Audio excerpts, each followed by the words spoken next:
Welcome, everybody. I'm Love Coach Scott Thomas, and it is Saturday Night Alive for the Global Peace Tribe, and a beautiful show. And I'm so excited about the people that we have to bring to you tonight on this incredible topic of how to transform our world. And we're going to get to introduce you to a very special soul, a very dear new friend of ours, an amazing collaborator. It's a big show. Now, I got a request for all of you out watching on Facebook. Consider coming on into our Zoom room. We always have hundreds of people in the Zoom room, but then thousands of people watching on Facebook. And we love having those of you on Facebook come on into our Zoom room. That way you can interact with us even more directly. It's easier for us to follow the chat because when you're out on Facebook, there's so many different Facebook pages that we're on, and we appreciate the Sign Network for putting us out on so many Facebook pages. We can't keep track of all the comments coming in. So please, if you can, come on in and join us. And it's easy to do that. Just go to globalpeacetribe.com. That's globalpeacetribe.com and register. It takes about a minute maximum. And then once you register, you'll get an email with the link that brings you into our Zoom room. And this is a wonderful way for you to join us. And there's a lot of other advantages to registering with us. So again, while I'm talking right now, go ahead and do it. Go to globalpeacetribe.com.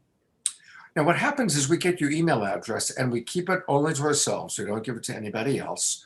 But Deborah sends out every Monday an email that's got the replay. And once you get your email address, you'll always get the replay, plus access to all of our previous shows. We've done 42 shows, and they're all wonderful with amazing speakers and musicians and a lot of fun. Also, it gives you access to our early Zoom room show like we just had for the people who came in early. We had a beautiful conversation that the Zoom room people got to participate in and watch. And we provide special gifts, all sorts of good stuff. So please join us at globalpeacetribe.com. Then I have one more request, and that is for everyone to get a candle. I've got a big one here, and a lighter. Because in about, I don't know, maybe 20, 25 minutes, we're going to do a little special ceremony. I would love for you to all have candles and lighters handy because we're going to do a blessing all around the world because we have people watching. And that includes those of you who are watching the video replay.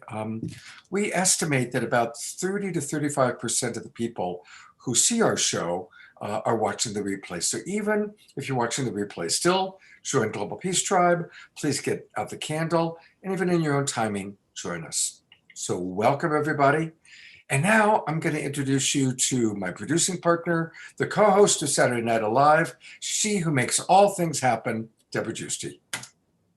Thank you, Scott, and welcome everyone to what's going to be another amazing show. This is our 42nd show that we've produced every Saturday night since the lockdown.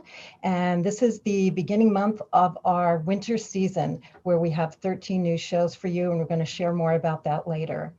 And again, thank you so much for your donations when you sign up on Zoom. Your donations really help us to produce a quality show for you every single Saturday night. And again, this is going to be an amazing show. Our theme is a world in transition, building resilient communities and hearts. This is definitely a new world for us now. And we do have the opportunity to create this new world now on all levels. So what are the tools that are needed to build a culture of care, connection, and sustainability within our communities and throughout the world? And how do we stay centered in our hearts and connected to each other and nature in a shifting and chaotic world? The world is changing faster every single day. We don't know what's coming around the bend, but it's our plan now to present with our human family and cultivate a thriving and resilient communities and stay connected to natural and living things. So tonight we're going to learn about ecovillages, urban restoration, and the new eco-cultural culture emerging now. We'll hear how to rebuild community with all our relations, tapping into the sacredness of life and the power of community to keep our hearts strong and resilient. So I invite you to join our panel of experts who really walk their talk. They're leaders in this new movement, and they're going to share us how to create empowered and regenerative, life-sustaining cultures and communities. First of all, we're so happy to have with us tonight is Lynn Twist. She is an icon of the new ecology movement, and she's the founder of Pachamama Alliance, as well as the Soul of Money Institute. She's recognized as a global and visionary leader. And tonight we're going to be showcasing Jerry Anderson, who is the founder of Mystic Monastery, an amazing eco center in Puerto Rico. We're going to tell you all about him. We're so happy to have you with us, Jerry. And we have Rudy de Cruz. She's the executive director of City Repair. She's an amazing organizer and diversity and equity program specialist. We're also going to have Marisha Auerbach. She's internationally known as a permaculture educator, designer, and speaker, and has practiced permaculture in both urban and rural environments. And we have Cynthia Tina. She's an active network over 100 intentional communities she has visited worldwide. She's the co-director and foundation of the Intentional Community. Welcome, Cynthia. And we have Miguel Elliott. He is well known for his eco-cob building expertise, and he's graced many communities with his eco-cob building. And we always have incredible musicians. We are going to have Ayla Nerio. She's a very popular musician who is a voice for the planet, modern beacon who dances songs directly from her soul. We're going to have Shyla Rae Sunshine. She's award-nominated influencer, singer, songwriter. She helps others open their hearts and voices and empowers the highest creative expression. We have Shea Freedom. She's a rising transgender singer-songwriter with a voice like an angel and lyrics that say equality and freedom. And we're going to feature Shad Wilkins. He's an American-Australian singer-songwriter bringing heart songs that reveal a better way for a generation in transitioning times in our planet. And for entertainment, we are going to have Jonathan Ute. He's a well-known puppeteer. He's also an artistic creator, director, and community leader and activator. And this is being our collaborative partner is Jay Markets. He's a regenerative design consultant, farmer educator, community organizer, event producer, and social entrepreneur. And every show, we love to support community organizations that are really doing powerful things on the planet. Last year in 2020, we raised about $70,000 from your donations that we gave out to organizations and individuals. And that is such the power of community. And we're going to be supporting Mystic Monastery, which is dedicated to mentoring and preparing and equipping future generations, healers and saints.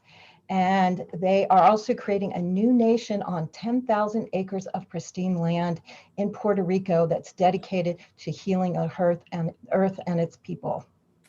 So thank you all for joining us tonight. And now I'm going to introduce our collaborative partner just to say a few words about the theme and the people. This is Jay Markets. He's a regenerative designer, consultant farmer. He's co-produced and facilitated 100 educational programs, conferences, community development projects for over 15 years. I first met him when he helped me create the Eco Village at the Harmony Festival, which I produced for over 33 years. So he was the founder of that. He's produced the Convergence up at Hopland, a huge permaculture and eco festival that's been going on for many years. And now he's currently stewarding a 5-acre farm and small community hemp business in Eugene, Oregon. So thank you, Jay, for all your help in co-creating the show. And I welcome you just to say a few words of what inspired you to create this show. Thank you so much, Deborah. Hello, everyone. I am so happy to be here. I have been so inspired at the power of the festival culture, of how I first knew you, Deborah, bringing people together in music, in song, in celebration, and then along with that, getting our hands dirty, bringing the power of celebration together to make actual change, to share tools. That it's not just about the party, it's that too, but it's about the difference we can make when we work together. So I'm really happy to be invited to be here and to bring some voices of inspiration for making on the ground change on this show in an online version. Great. Thank you so much, Jay. Thank you. Much love. And we are going to start with some music. We always like to raise the vibration with our musicians. We always have fabulous musicians, and it gets us going off to a great start. So we are going to start with Shyla Rae Sunshine. She's an award-winning, nominated, influential singer, songwriter, musician, mother, vocal coach. And she aspires to help others open up their voices and empowers others in the highest creative expression. Music is her love and her soul, and she's going to share that with us now. Welcome, Shyla. So good to have you with us. I was going to say, I'll take award winning. I'll take it.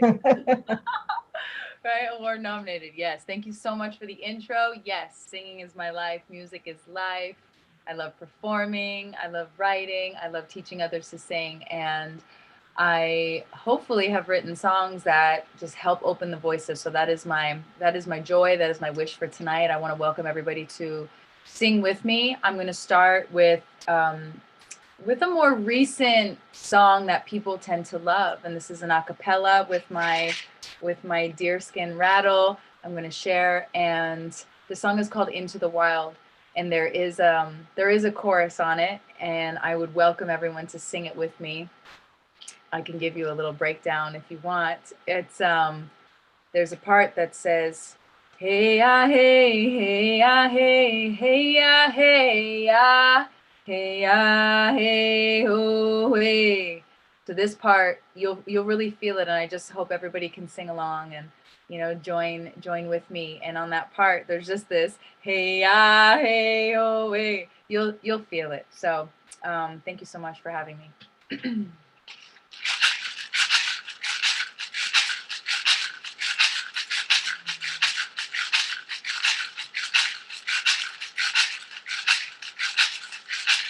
Into the wild I'll go, and into the wild I am. It's been a while, freedom child, since I left my roots back home. I once tried to run away like a wild animal stray, running, hiding, I was riding high in the sunset sky. Hey ya hey, hey ya hey, hey ya hey ya hey ya hey, hey ya hey, hey ya hey, hey ya hey ya hey ya hey, hey ya hey, hey ya hey, hey ya hey ya hey ya hey, hey ya hey, hey ya hey, hey ya hey ya hey ya hey ho hey.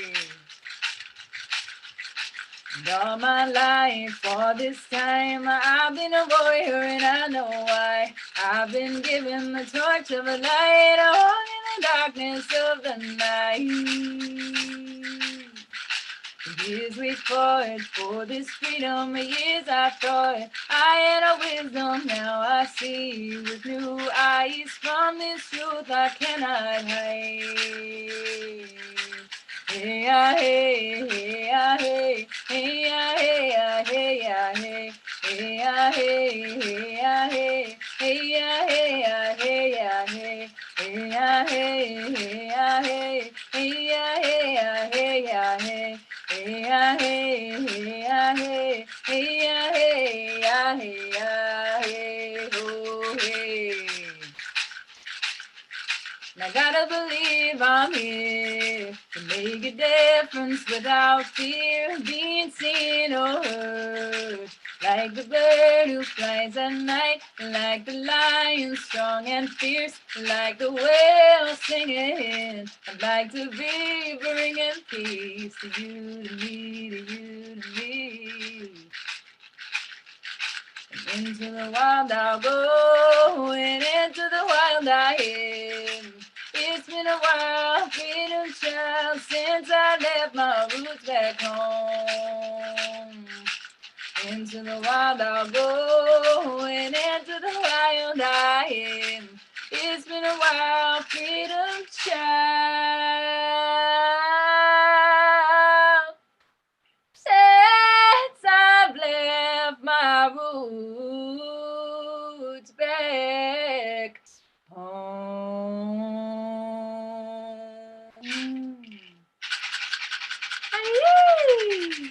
Oh, wow. That's into the wild.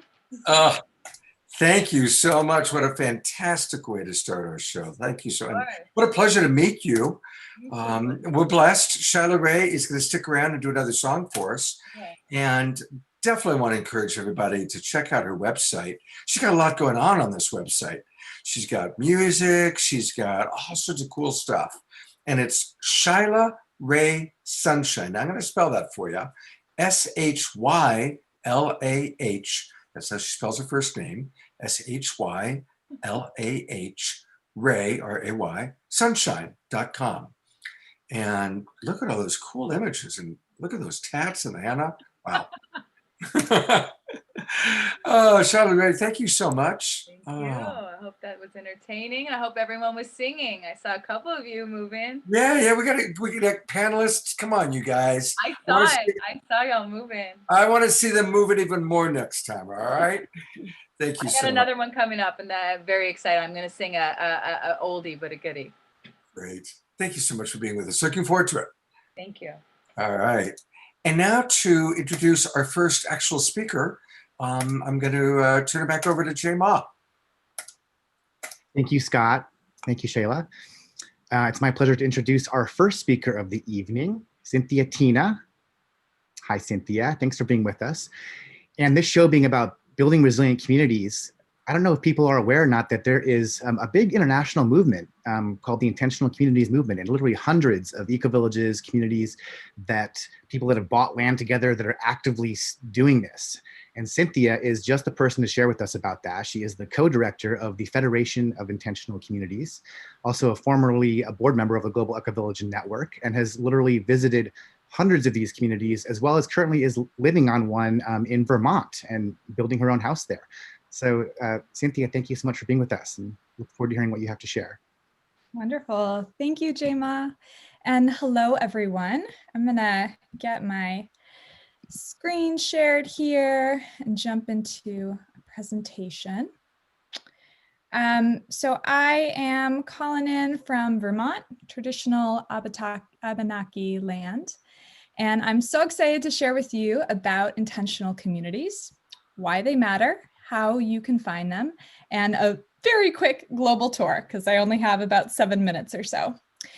And this first photo is of Cloth Jordan Ecovillage in Ireland.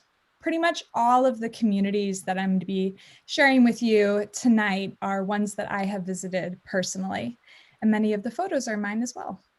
So let's jump in. A little bit about me.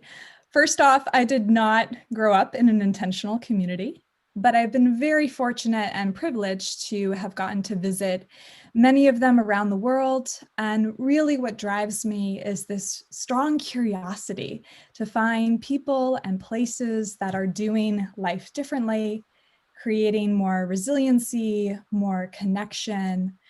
And I feel very fortunate to serve as a bridge to help people find intentional communities to join, and also to share about them as models for inspiration and how we all can bring a little more community into our lives. I've been privileged to work with a bunch of really amazing organizations, such as the Global Ecovillage Network and EcoLease, the Youth Ecovillage Network, NextGena, New Mundo, and now as co-director with the Foundation for Intentional Community. So there's a bunch of organizations out there that are really lifting up these community-led initiatives for action on climate change and resiliency and creating more cooperation. And after a long time of travel, I joined last year a eco-village in Vermont called Headwaters. So you can see this is a photo of the main garden. And this photo in the corner is much more so what it looks like right now, because we have a lot of snow here in the winter. But it's a lovely community of about a dozen individuals and families, and we've all built our own homes in this really lovely woodland setting. This is my neighbor's home. And this is me putting up my house, which is still under construction, but will be passive solar and built with a lot of local natural materials. So what is an intentional community?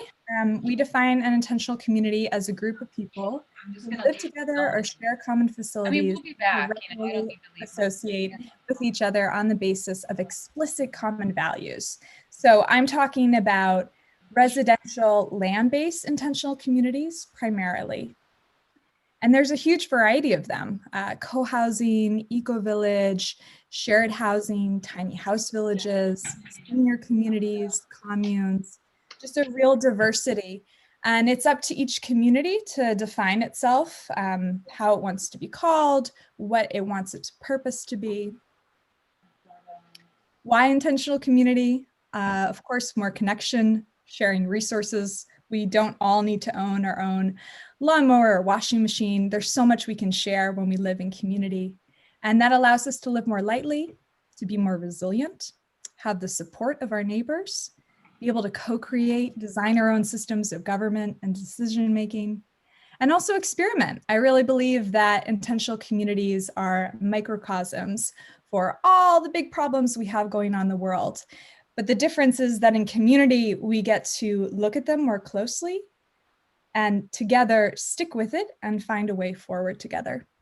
And I think community living is a lot of fun, challenging sometimes, but definitely fun. And the biggest thing right now is relieving loneliness. There's a study that just came out today that 3 in 5 adults, so 61% of Americans, reported that they are feeling lonely. And as we know, loneliness is a huge health risk, which can lead to depression and anxiety. So it's a serious thing. And intentional community is one way that we can bring a little less loneliness into the world, especially during this challenging time. The good news, there's thousands of intentional communities out there. We estimate there's between 10 and 30,000 intentional communities worldwide. Where can you find them? There's this great website that our organization puts together and manages called ic.org. And there you'll find an online directory of over 1,500 intentional communities worldwide, as well as a print directory if you want to hold them all in your hand. And I really do believe that starting an intentional community is becoming easier and easier than ever before because of all of the great information and a real network of places around the world that are getting started right now. We launched last week online courses for community builders at ic.org/learn. And on February 4th, we're starting one on how to create an intentional community. We also have weekly events such as workshops and webinars, including our Community Connect call, which is very special and happens on the 4th Tuesday of each month. So you can consider joining that. And now for the remaining time, I want to take us on a really short global tour of intentional communities, just to get a little burst of inspiration wherever you may be calling in from. So to start with is the largest intentional community in the world, which is Oroville. And you're looking there at the Matrimondier, which is the physical and spiritual heart of Oroville. Findhorn community in Scotland that began 50 years ago just as a trailer park and now is mushroomed into a community of 600 residents. Ithaca Eco-Village, which is the largest eco-village in the US. La Cité Écologique, which began as a summer camp for kids and now has 2 eco-village locations in Quebec and New Hampshire. And intentional communities don't have to look like super alternative. This is one in Durham, North Carolina, that looks on the outside just like a normal apartment building, but on the inside there's a co-housing. Groundswell co-housing is a really beautiful one in British Columbia, Canada. Village Hearth is the first 55+ LGBTQ community. Damanhur in Italy, where they've literally dug in secret for many years into the caves and made these beautiful art forms and mosaics on the floors. Twin Oaks community in Virginia, which is completely income sharing. They make their own tofu and have a hammock business, so they're economically self-sufficient. Bruderhof communities is an example of religious intentional communities, which are definitely a large part of our network. And even intentional communities that have a focus on Buddhism, for example, or yoga. This is a really awesome community project led by the Masok people of Alabama, who are returning to their traditional homelands to bring to life their culture and their language. Torre Superiore is a 13th century eco-village that's now been re-inhabited in Spain. And in Senegal, the government has made a commitment to transition 14,000 villages into eco-villages. So this is arguably one of the largest eco-village projects in the world. There's tiny house villages. Camp Hill communities are focused on creating community for people with special needs. And then transition town movement, like the idea is not that everyone needs to up and move to an intentional community, but you can really create a lot of community wherever you are right now. And one great way that they're doing that in Portland is with the Village Building Convergence led by City Repair. I think Rudy's gonna speak more to that later on. So there you have it, a huge variety of ways to connect with and be inspired by models of intentional community. I'll leave you just with a question here. Are you getting enough community in your life? Maybe sit with that one and think about some things you can do even during the pandemic to help create more community where you live. Thanks. Thank you so much, Cynthia. I mean, we should do an entire show just with you really going through. I'm serious. We have like extra shows that we do, and I'd love to just do one where you really take us through all the different communities you visited, because of course each one has such unique idiosyncrasies and qualities. And I think a lot of the people who are watching this show are really interested in finding the right community for themselves. Yeah, totally. I normally do this presentation in 2 hours, so I had to like cut out most of it. But yeah, I'm gonna invite you to be on one of our ancillary shows so you can have your say 90 minutes to 2 hours.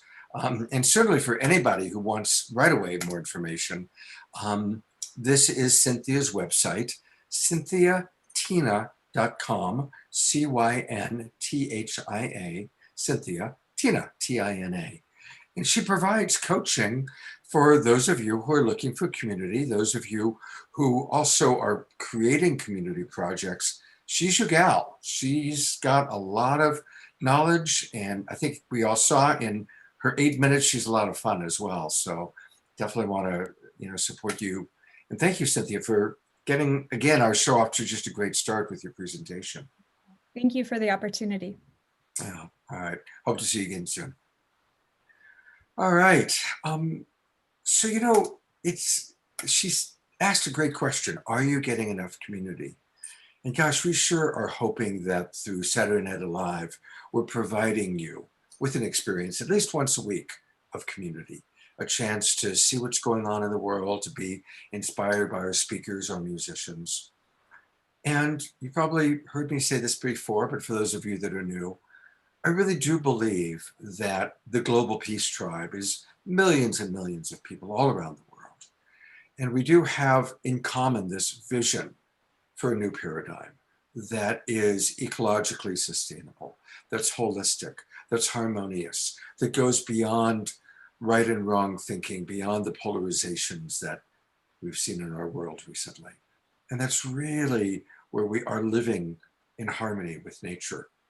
And it's been beautiful since we started the show. I've met so many amazing people, like the people we've already seen on the show tonight. I'd never met Shyla Rae or Cynthia before. I met J-Ma just recently through Deborah. So we're getting to meet some amazing new speakers. Well, one of the things that happened was I noticed in one of our surveys, and please, when we offer to do surveys, fill out your survey, because there was one gentleman who filled out the survey and mentioned what he was doing. And he said, I'd love to share what I'm doing with you. And so I noticed that, and I pointed it out to Deborah, and we first made contact with Jerry Anderson. Well, what started as first contact with Jerry has really developed into a beautiful friendship. And Jerry is certainly going to be somebody that's going to be a big part of Saturday Night Alive, a big part of the Global Peace Tribe. And tonight we're going to be introducing not just Jerry to you, but the Mystic Monastery. And I do want to remind everybody to get their candles out and their lighters, because in a few minutes, we're going to do something special. So we're going to be talking to Jerry and working with him for about 10 minutes. And want to just invite everybody, if it's easy, to get candles and a lighter. So we set tonight because the theme of transforming times, this theme was just like perfect for introducing Jerry and his amazing mystic monastery. So we set the date, we've been working on it. And as fate would have it, Jerry's mother passed away last night. And Jerry was very, very close to his mother, to his human mother. And she passed last night.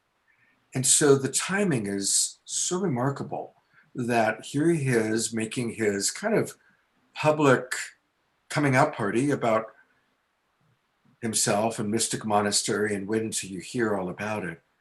And God bless his mother, who is now watching from a higher plane, Yes, from a yes, higher perspective. yes. And so before we go forward with Mystic Monastery, I just want us to all take a moment and bless Jerry and bless his mother during her transition. Yes. And Jerry, tell Yes. us her name and just a moment about her. Her name was Helen Anderson. She was 87 years old. She was married to my dad for 66 years as a dairy farmer, and she worked harder than most men. I have a picture of her at 80 years old driving a full-size bulldozer. Yeah, she was an amazing being. Wow. Yes. Well, thank you. And I always like to thank mothers for bringing amazing beings into the world. So I'm grateful to you for bringing Jerry Yes, yes, to our yes, world. yes, yes, yes. Jerry calls himself the Wild Abbot of Mystic Monastery. And the story of Mystic Monastery is incredible. All right, are you guys ready for this? You're talking about, you know, community and what Cynthia just shared with us. Well, here's another one for you to visit, Cynthia. Jerry has 10,000 acres of pristine land, and their actual own evangelical country recognized by the United Nations. And they're opening up. They need people to come and create and build. So with that, I'm just going to turn it over to you, Jerry, to tell us a little bit about the story and a little bit about what you've got going on there. Thank you, thank you. It's a blessing to spend time with the whole spiritual family of light on this group of audience that we get to share with you tonight for the first time about creating our own country where we can set the laws the way we want, the cultures the way we want, and the ecology the way we want. As Scott said, we have 10,000 acres, and kind of tie it into what the earlier people were saying is that, yes, we feel that the biggest deficiency on earth is a deficiency of nature. And that when you put a young person in immersion in nature, they connect the dots all by themselves. They don't even need words. So some of the things that we're, as you can see behind me is the property. And you can see here, this is the Tanama River, and that's the sacred river that I will speak about for tonight. And it's the sacred river, I called it because it's called the Tanama River, was the background, you might say, of the holy lands of all the cultures in the Caribbean area called Taino. And this river is such a mystical river. 3 times on our property, it travels 19.4 kilometers through our property through 3 mountains. And so kind of to start with where I wanted to share with everybody is a wise one once said, there is 2 days important in a person's life. The day they were born and the day they discovered why. And we have a whole humanity of young people that are waiting to find what is their purpose, why is they're here, what they're here. And they come with a tremendous calling to serve. You're gonna get to meet in a minute one of our young monks. And drawn to the whole project. He found me from 3,000 miles away in Colombia. Okay. And he'll later share with some of the kinds of things that's been his training. But we want to work with the young people that are hypersensitive, very empathic young people who are feeling kind of like beat up by our society. And we want to make a place here where we can graduate them into new saints and new healers. The main focus of the whole monastery is about healing. So I always say Jesus's advertising program was, he was the healer. From town to town, he was the healer. So we made a little video here for you about our project. And let's see if I can show you here. Yeah.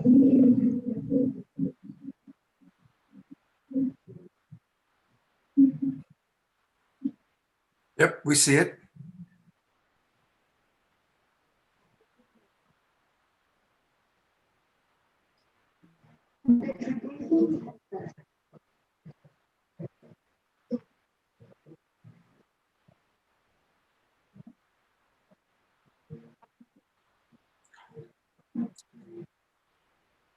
So Jerry, just want to say we are seeing all these different slides that you're showing us.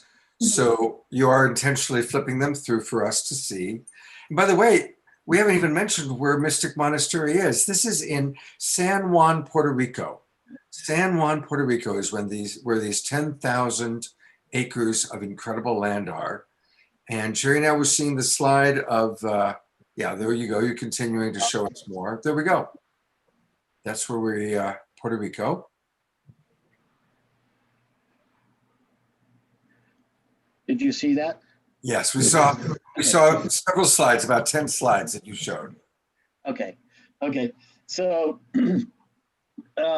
we are located in Puerto Rico. I can share you the map here just a second. You can see over in this area here is San Juan, the capital. San Juan means St. John. And when Columbus originally named the island, he named it the island of St. John. And that's why we are the Mystic Monastery of St. John. And here you can see our property is 10,000 acres. Just to give you an idea, that is our neighbor.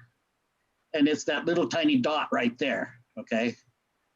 Wow. The Artisan telescope, you maybe saw it in a few movies. The whole entire background you see is our property there. Just to give you an idea how big 10,000 acres is, it's 70% the size of Manhattan. Here Wow. you can see how rugged our land is. If you're familiar with topography maps, the closer the lines are, the more steep it is. And so you can see just a couple of areas here where we have flat lands to grow stuff, but most stuff will be built on top of the hills there. The Sacred River, as I told you, passes through 3 mountains. Here's one place that passes through a cave. And our intention is to bring all the healing, teaching, wisdoms around the world together into one place of suppository where people can actually come, learn, and immerse themselves in these different teachings. And to weaving these all together, 2 years ago, our first ceremony on the grounds in Puerto Rico, we brought together many, you can see native tribe people here, all around that helped us do that ceremony. And our embassy, because the property, as I showed you, is really jungle. And we don't have power, we don't have cell phones, we don't have any of that stuff. So we created an embassy in the local town there of Lares. Here's a little picture of the interior of our embassy. There's my office. And there's the entrance area coming into the embassy. And we have many types of fruits and stuff on the grounds. And, you know, when you talk about paradise, you usually name all the things that's in paradise. But let me tell you something. You want to also name the things that are not in paradise, okay? And the one that's not in paradise that we're very, very happy with, and the rest of you will appreciate, there are no mosquitoes on our property. You can't believe it, but it's true. And it's because so many bats live in the cave systems I was showing you. Speaking of caves, this is one of the giant caves that we have there. We call it the Bat Cave. And this picture is not colored, not illuminated. All they did was increase the saturation of the colors of the cave. There's the mouth of that same cave. And here I thought we would stop and take a moment. Scott, if you could handle that. One of the monks is from Colombia. He's online with us tonight, Andreas Navas. And I would like him to share what's true for him. Yeah, and before I do that real quickly, Andreas, I just want to acknowledge again a couple, because a lot of questions are coming up in the chat box. You're not limited to looking for young people. You're open to people of all faiths, all religions, and all ages. So just want to clarify that. Yes, we call ourselves the first all-denominational monastery. Beautiful. And Andre, I'm going to give you a chance to share how Jerry and the Mystic Monastery, how has it impacted your life? And welcome, Andre, from Colombia. You need to unmute. Oh, sorry. Hello, everybody. Well, let me tell you about my experience in the Mystic Monastery. Well, everything started like 5 to 4 years ago. I was in a lack in my life because I was studying, I was finishing my university, and I didn't know what to do because I was thinking that, well, I'm going to get a job and then work for 20 years and then what? There was lack in my life. I was falling in depression, and then Mystic Monastery appears in my life, and then all the process I started learning about myself, because for me, the main thing in the life is know yourself, because then by the way you are learning about yourself, then you can give more to the people. So I start learning about myself. I have to start learning about my fears and how to deal with them, and all my passions, because that's another thing. You have to find your passion and then start doing something with your passions, to get this joy in your life and get the purpose of why you are here. So I start all this process with the Mystic Monastery. I start learning about me, and from 4 years to now, we are like a few steps away to open the Mystic House, which is like a branch from the Mystic Monastery, and we're doing all this counseling to all the people that is in the situation that I was 4 to 5 years ago, and it's here in Colombia for all the people that don't have already the opportunity to go to Puerto Rico. So it's something big and it's really amazing. So I invite you all to go to the Mystic Monastery and share with yourself and give what you learn to the world and make the world something better. Thank you so much, Andres. Thank you. And, Jerry, really, it is very beautiful what you've created. Of course, I've gotten the chance to get to know you and talk to Andreas and how you really changed his life.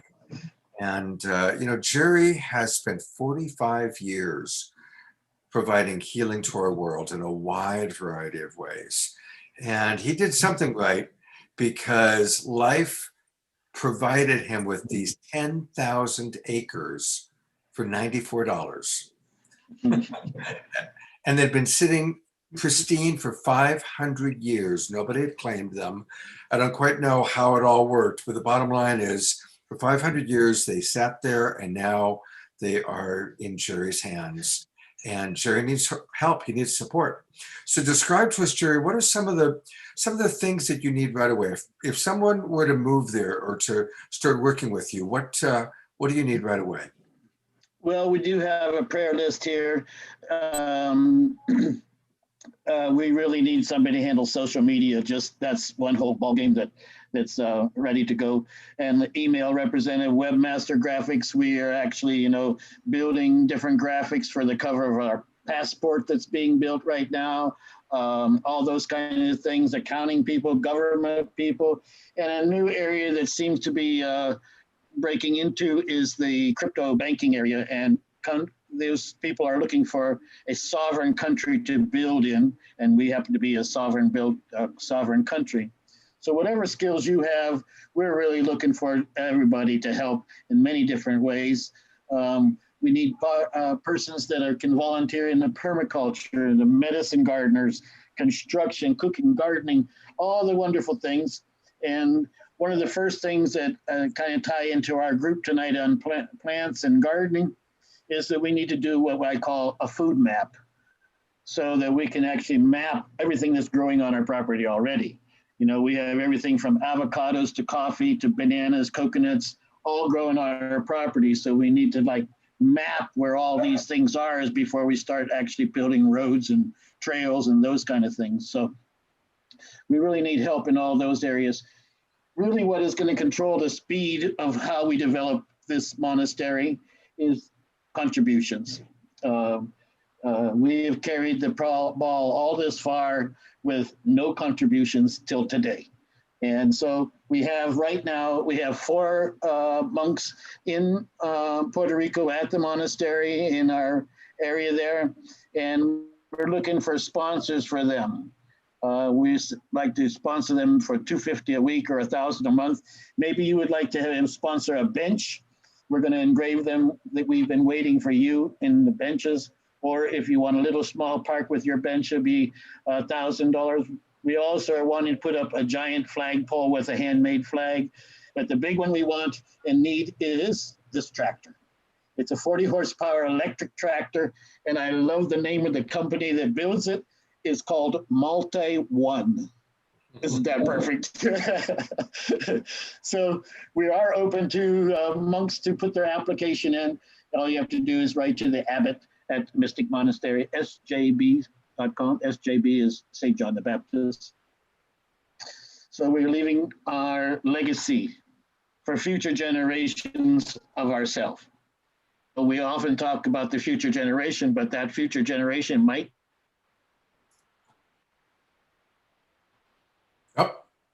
Do you feel led to help us in any way? Did we lose the? Okay. Yeah, we lost you there for a moment. Yeah. And we've got a little bit of an audio thing going on. We're going to light the candles in a moment, but before we light the candles, I just want to one more time take people to his website. And of course, Jerry and Mystic Monastery is our recipient this week. This is who we're going to be raising money for. You can learn more just by going to Mystic Monastery SJB, St. John the Baptist, who's a patron saint of this amazing place. And you can learn all about it by going to mysticmonasterysjb.com. And we want to really encourage people to donate. And here's the donate button. And as you donate, that way we can raise money for Jerry and all that he's doing. And again, Deborah has been putting that link into some of our Facebook pages, into our Zoom room page. And now, as people are donating, we also want to invite those of you who got candles. And here I'm going to add a few of the people that have their candles.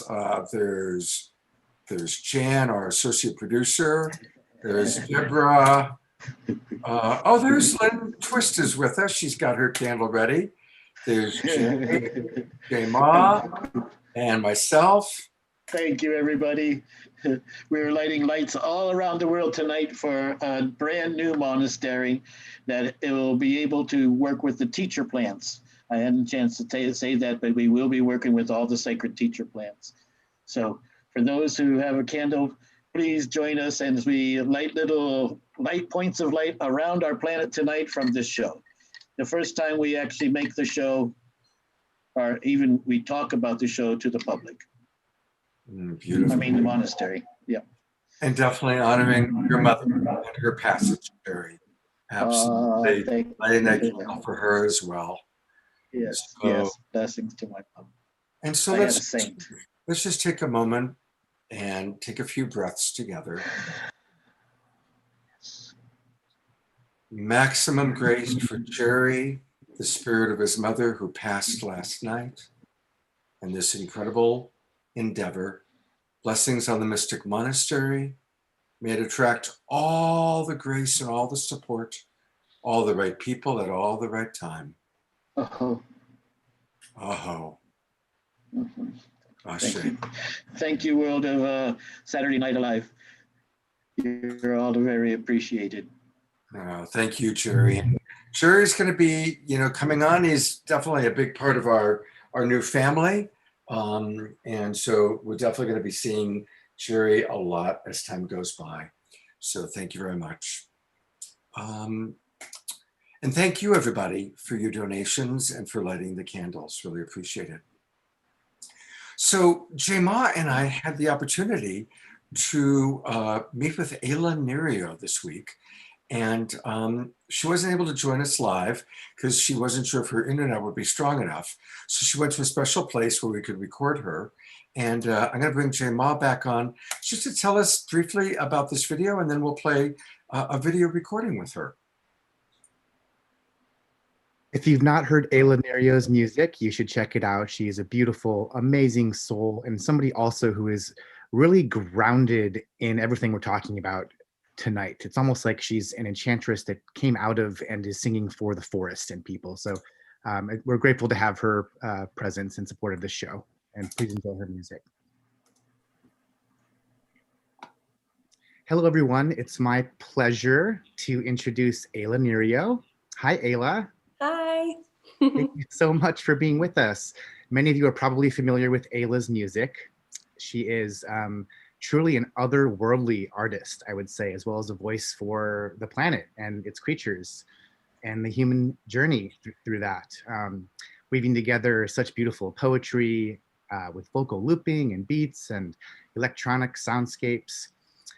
She really has an uncanny ability to disarm and crack open the heart. Which is a lot of what the theme of this show is about this week, building resilient communities and hearts. She's played at many of the notable summer festivals and is currently seeing a lot of rapid growth with your music. I've been hearing Ayla in the US and Europe and Canada, Australia, so congratulations with that. I've also been really inspired by the work you've done with the Permaculture Action Tour, like touring through 36 cities in 6 weeks and bringing people together with the performances, but also to do community garden projects and connect people to know what medicines and foods are growing around them, supporting self-resiliency, which is what the show is all about. So thank you so much for being here.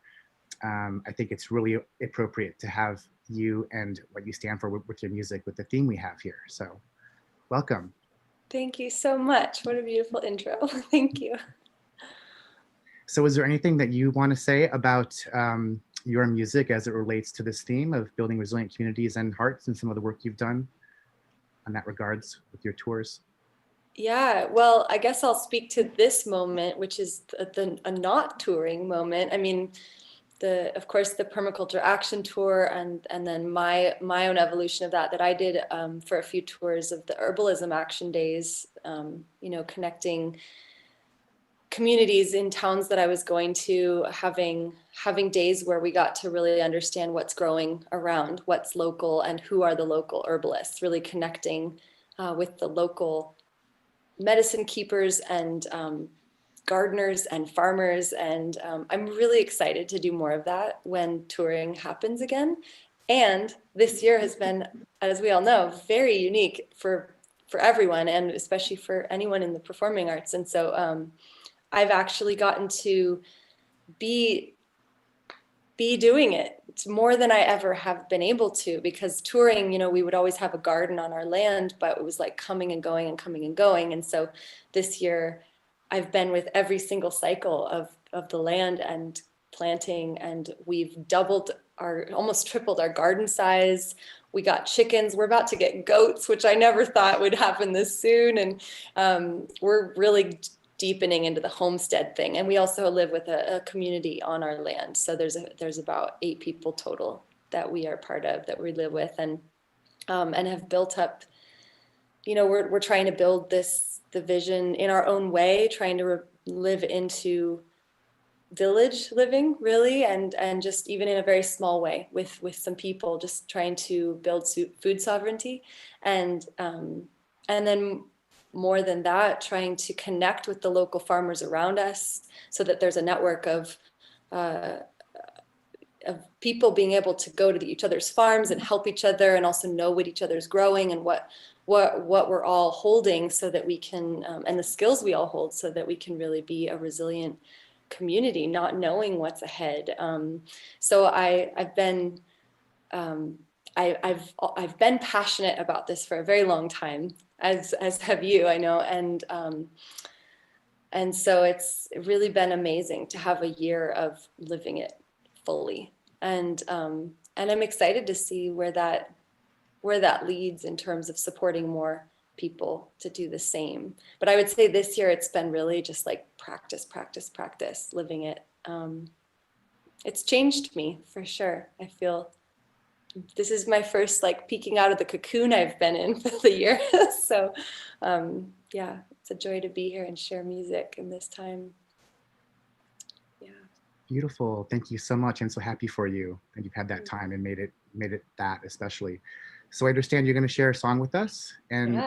almost a special treat as you're going to play an acoustic song for us. Yeah. I'm used to hearing you with the full everything and all the beats and everything. So Totally. Yeah, I decided to play a song that usually does have all sorts of stuff going on. And it's like part of the journey of this year is just getting more simple, just letting life simplify us and coming back to what's essential.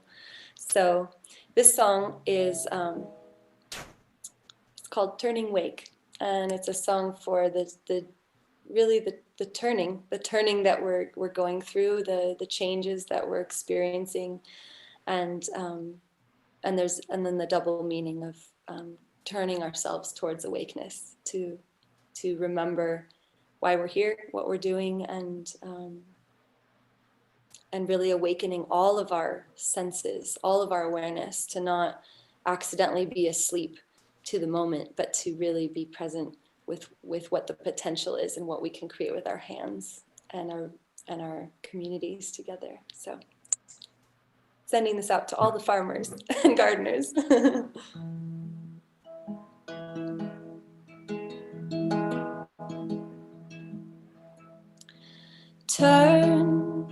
Turning you a bent bone, weary wandering soul, and born upon a body you can never own, rolling you along, bent sideways, tumbling a mother-given loom. You knew it when you flew in, shuttling, weaver you are gold bent, but do your strings hold the strength of what was given when you flew in?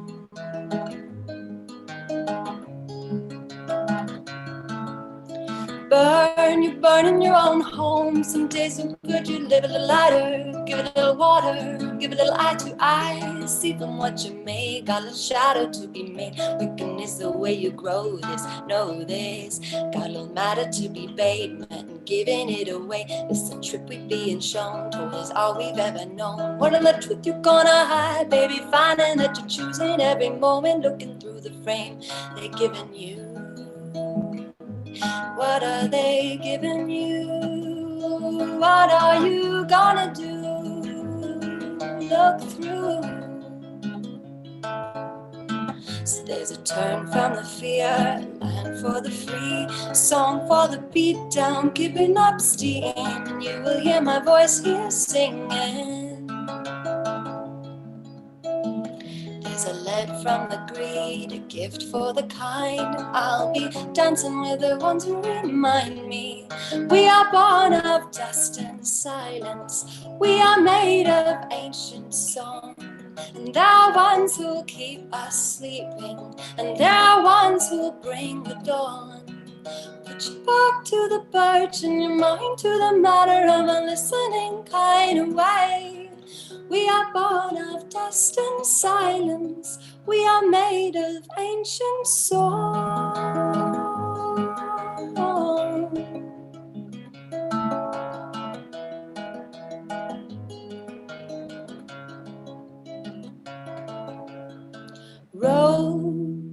Rose upon the shoulders of the shoreline, eyesight creeping round the edges of the known. You've known it from before your sight was shorn, shifted, and they told you not to talk dark of this. But you remember in your sleep all the ones that you could see, raising candles to the sky through the forest dark as night. Wide-eyed, keep stride, this the path you're being shown. Sure thing, keep singing to the ones you're walking on. They the wonder, you the stars they look upon. You are clouds to them, giving harm or giving form. Do we greet them with our grace? Do we run or do we face the ones who helping us to heal our choice and choose again? So there's a turn from the fear, a stand for the free, song for the beat down, picking up steam, and you will hear my voice here singing. Oh, oh, there's a light from the green, a gift for the kind, and I'll be dancing with the ones who remind me we are born of dust and silence. We are made of ancient song, and there are ones who'll keep us sleeping, and there are ones who'll bring the dawn. Put your back to the birch and your mind to the matter of a listening kind of way. We are born of dust and silence. We are made of ancient song.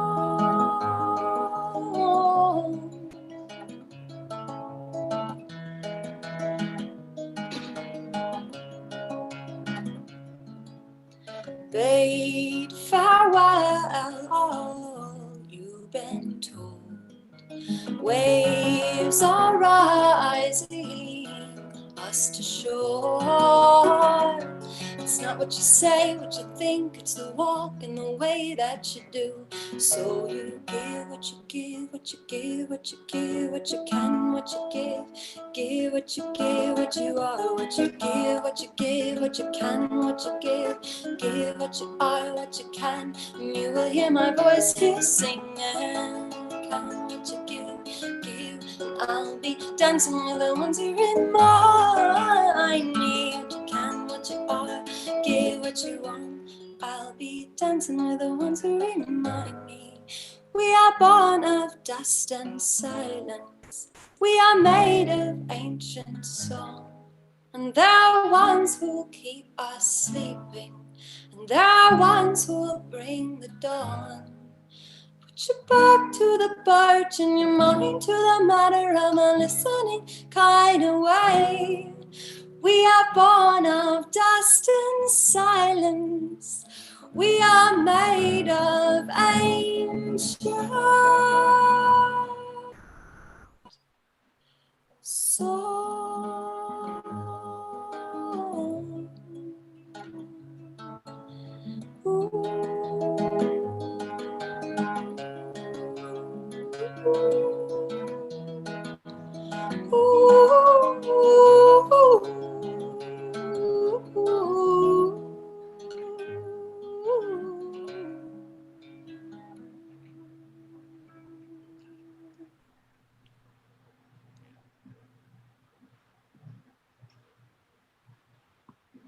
Mm. Oh, so beautiful. Thank you so much. I love it. I've not heard that one before.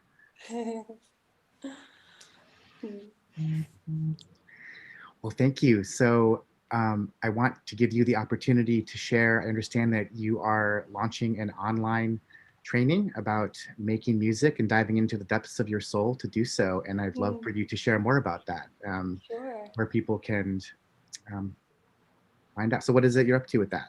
Yeah, well, it's a course that it was kind of waiting in the wings, and then right around April, I was like, it's time to do this course, and so I ran it first in May, and it was my first online course of a very extended, deep dive version of what I do live, the workshops that I do live, which is song channeling, a song receiving. That my relationship with songwriting is to get really open and to receive it, and so it's supporting people to open not just to song but also to whatever is meant to come through them.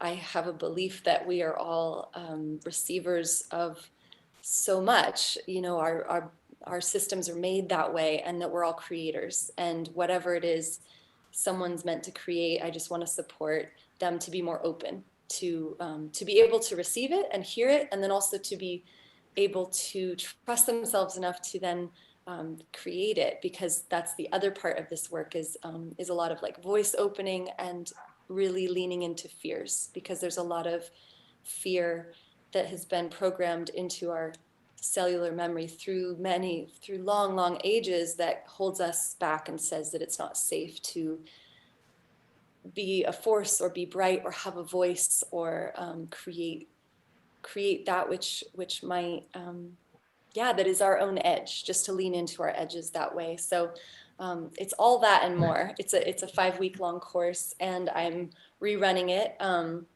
And so it's all the original course content plus 4 extra live sessions that are going to be Q&A and creative practice and a bunch of things. So all of that is on my website currently, and available. And I think you guys will have the link as well for people to find it. Mm-hmm. Yeah, we'll pull it up, aylanerio.com, and that starts pretty soon, in a couple weeks. Yeah, it's going to be starting in a couple weeks. I'm very excited.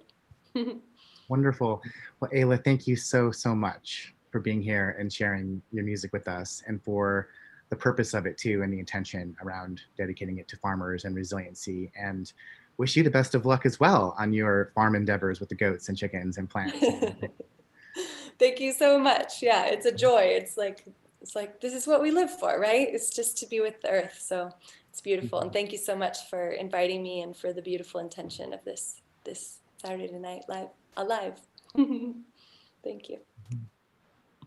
What a delight. What an absolute delight she is and was. And as promised, here is her website where you can, and when you go right there, it takes you right to the information about her upcoming online course. So it's Ayla Nerio, AYLANEREO.com. And we certainly want to encourage any of you who are interested in what she has to offer to check it out. It's really very, very delightful to be with us. And now to introduce our keynote speaker, I'm turning it over to Deborah. Thank you, Scott. And when we were cooking up this amazing theme and show, we really wanted someone who was an icon of the new ecology global movement. And this woman definitely is. And she's been doing this for a long time. Lynn Twist is an amazing visionary and global leader. She was the founder of the Pachamama Alliance that has been assisting the indigenous people in South America, rainforest. And the organization has created Awaken the Dreamer, which is designed to wake up the modern people to the importance of prioritizing our support and alignment with the natural world. She's also the founder of Soul of Money, and she's the best-selling book, The Soul of Money, Transforming Your Relationship. She has done so many things in her life from her heart and soul. One thing that's really amazing is she was the recipient of the prestigious Woman of Distinction Award from the United Nations. So we were so happy when Lynn Twist said yes, that she would come and lend her voice and her heart to this precious theme and show tonight. Thank you, Lynn, for joining us tonight.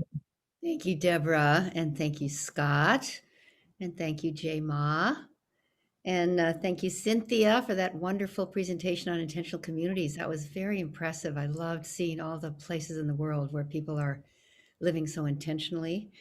And then to Jerry, I'm sorry about your mom, but I'm sure she's with us right now, and I've got my candle lit for her. Helen Anderson, how lovely to know her through you. And then Shyla and Ayla, 2 beautiful singers. What a lovely tapestry is being woven tonight. So I'll just say a few things about this wonderful theme of building resiliency and heart. And it's very beautiful timing to talk about this now after Wednesday, the inauguration of the new administration and the end of 4 years where many people probably on this wonderful evening program had to shut down their heart a little bit, become a little hard-hearted, become a little closed with the vitriol and ugliness that was abounding for those 4 years. Really, much of it from the media, even. Just so much divisiveness, so much indecent communications and things that didn't really make sense to any of us, and being misinformed and misinformed again. And I feel that we, on Wednesday, that inauguration, no matter what your political leaning, it was about opening up our heart. And it was very important, I think, to acknowledge that for many people, I'll just say I'm one of them, something happened to my body. I actually was able to exhale and stop resisting, but to open. And I would say resilience of the heart has been served now by this opening, this aperture, this new chapter. It's not a change. I think it's a transformation, which I distinguish from change. So I just want to honor that and the beautiful day that was put together by the people who wanted to honor our nation, and the opportunity to come together. And particularly, I'm sure everybody loved Amanda Gorman and her Pitch Perfect poem. And I think of her as a 22-year-old Black girl who stood in front of that microphone, if you saw her, with such presence and competence and confidence and calm. And I think of Greta Thunberg, who stood in front of the climate conference and the many climate conferences and the United Nations, and not that long ago on a Saturday night in front of His Holiness the Dalai Lama, with composure and competence and confidence.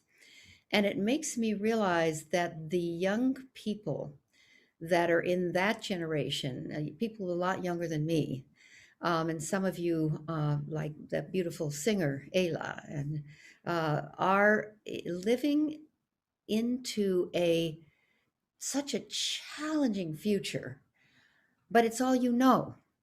And so you were born to be resilient. Our youngest generations now that are coming into their own were born for resilience and heart. And you can feel it. Those two icons I use as a sort of a touchstone for the power of regeneration by new generations. I think we're in a multi-generational evolutionary leap. And the indigenous people of the Amazon, who I have the privilege of working with in the Pachamama Alliance, say that the pandemic, which comes from the mother, comes from the earth, everything does, has come to us to not as a punishment, but as an ally, as an announcement, making us go home to our heart, to our shelters, but also to our soul and heart, to realize what's essential, what's deep, what is there at the source of who we are. Because when we're in touch with source, that's when we can be regenerative, which is what wants to happen. I think we want to recreate, reimagine, reenchant, reset, reboot, if you will, recreate, renew, rejuvenate, revitalize, respect, which means to re-see who we are in relation to the climate, in relation to each other, in relation to governance, in relation to education, in relation to future generations, in relation to life. And having so many of us now on this planet going through something together all at once in one biology. The pandemic has taught us we are one biology. There's no escaping that. One biology, one biological system. Having us threatened with death, with 400,000, more than 400,000 people who've passed away in the United States, be so proximate to that which threatens the very life force itself, and having everybody engaged in some way with either an encounter with that or the constant reminder of that, gives us a chance to see how precious it is to be alive, and to resource what it means to be alive. And that is another way of talking about resiliency. Resiliency is a natural part, in my view, of the human condition, and it stems from love. It is our love for life. And when we're in touch with our love for life and our love for what it means to be alive, that's when we become more and more and more resilient. So to see those intentional communities really shifting this massive and almost over individuation that we've done in the modern culture, and realize how important it is to rely on each other, rely on the community of life, all species, rely on the power of the life force that comes through us. That power, that recognition, that very, very intense reminder could be what the pandemic is here to teach us. As Paul Hawken, and it really comes from Byron Katie, says that the climate crisis is not happening to us. We're not the victims of it. No, it's happening for us. It's very powerful feedback. And the pandemic didn't happen and isn't happening to us. One way of looking at it that gives you some power, it's happening for us. I'll say to everybody that I had COVID. I got the virus. It was a mild case. I didn't feel well, but I got through it. And now I have the antibodies. And I saw it as a kind of initiation, an initiation that gave me access to realizing how important it is to take care of my health and my well-being, how vital it is to know that being in community, being in relationship with others is what gives you life, rather than isolation, which the virus has kind of forced us to do. That isolation has made us appreciate the power of community, the power of coming into unity, which is what community means.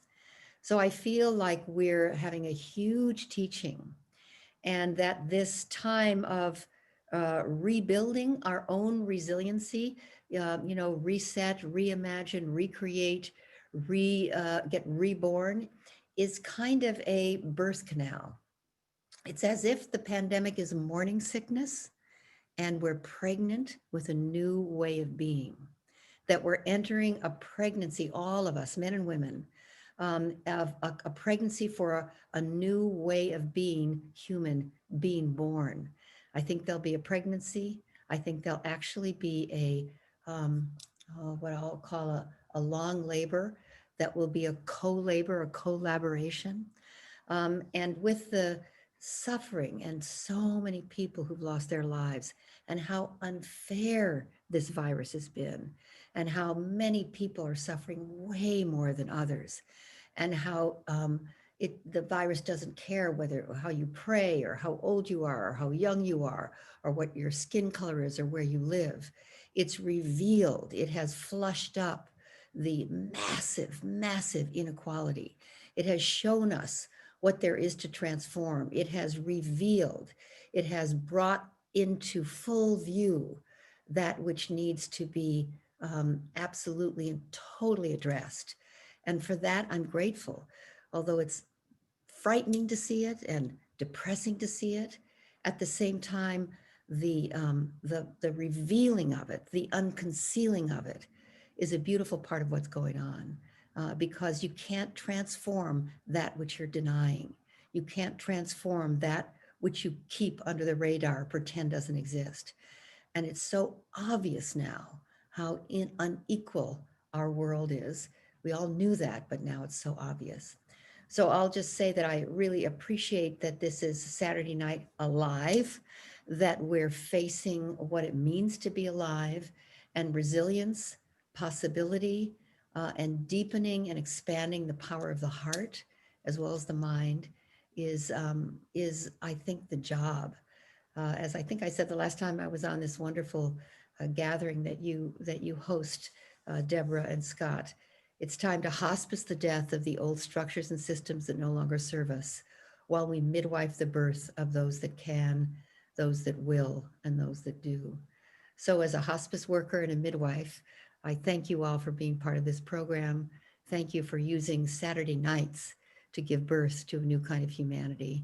And thank you for including me in what is a beautiful evening. Oh, thank you very much, Lynn. And I do want to spotlight for a moment a couple of things. To learn more about Lynn, you can go to the soulofmoney.com. I'm sorry, soulofmoney.org. There she is with Oprah Winfrey, and learn more about all that Lynn offers as a speaker. Her book really has transformed so many of us in terms of how we relate to money, especially in the spiritual community where there's a lot of perception that to have money, there's all sorts of stories about it. I'll just leave it at that. And I also really want to acknowledge the incredible work that Lynn does with the Pachamama Alliance. And I guess I'm a little bit, biased here because the Pachamama Alliance has been my favorite nonprofit organization since I discovered it many, many years ago. And I taught the Awakening the Dreamer course. It is so important what you have, along with, of course, your friends down south, and of course, John and Bill, what you've created with Pachamama Alliance, and your understanding of the wisdom that they have that we so desperately need, especially in this time, Lynn. So, thank you for being such an important community leader, and always your humility. You have a very beautiful humility as you present, including when you ask for money. I've never seen anybody who asks for money with more joy than Lynn. She does it very, very well at the annual fundraiser. So thank you, Lynn. And it's really, I'll just close by saying thank you for being on our show a few times. We just love you. And you mean so much to us. Thank you. Thank you, Deborah. Thank you, Scott. Thank you, everyone. Yeah. Okay. We're going to show a brief little video. And I want to just acknowledge Jay Mayer, who creates these videos for us and has helped to support us. And just a reminder that come join the tribe.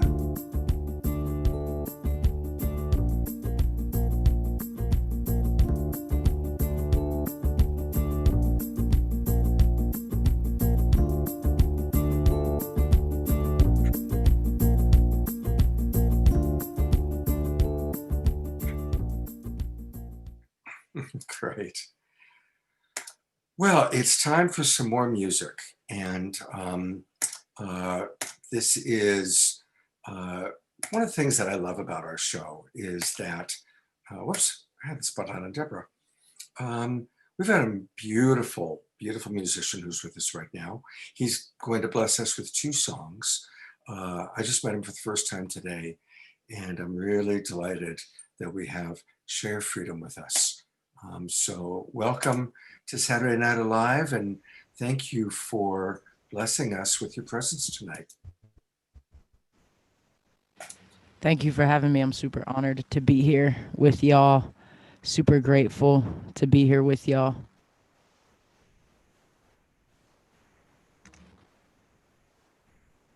This first song called History. It's off my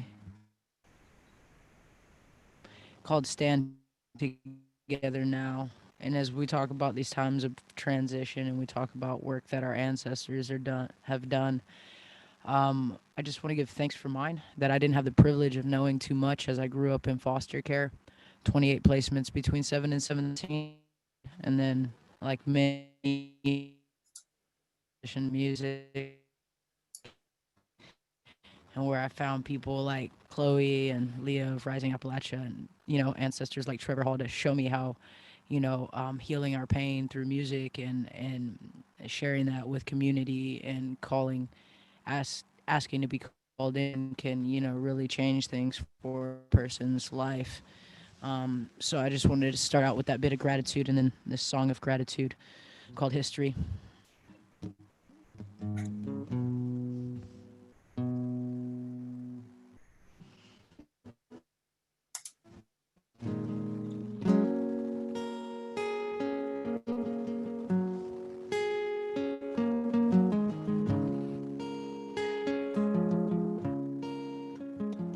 I want to give thanks to my grandmother who stood in the soup lines during the Great Depression at 7 years old.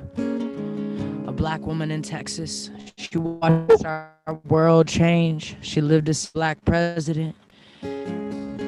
She told me that we all have history. So let's leave a good history when we go.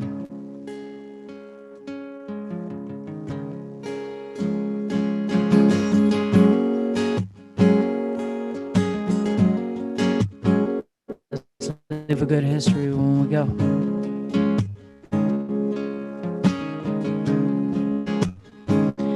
Yeah, we all got history. Yeah. Oh. Yeah, we all got history. Yeah. Oh. And life's a mystery. Hey, yeah. Hey, yeah. To all of us, you know.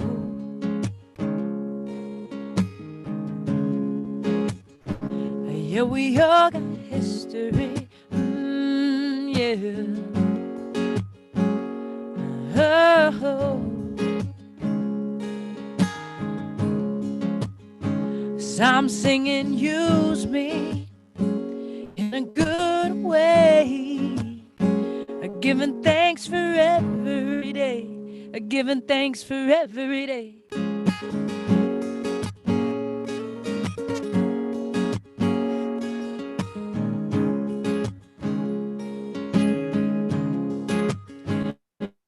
I see happiness and suffering everywhere I go, everywhere I go. And I don't know much, but I know this, yeah, I know this. You gotta find the joy in the pain, joy in the pain. Find the beauty in the rain, find the beauty in the rain.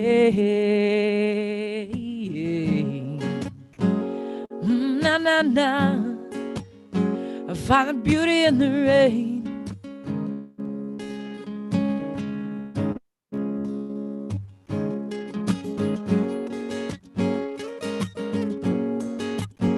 Find the beauty in the rain. 'Cause we all got history. Yeah. Oh.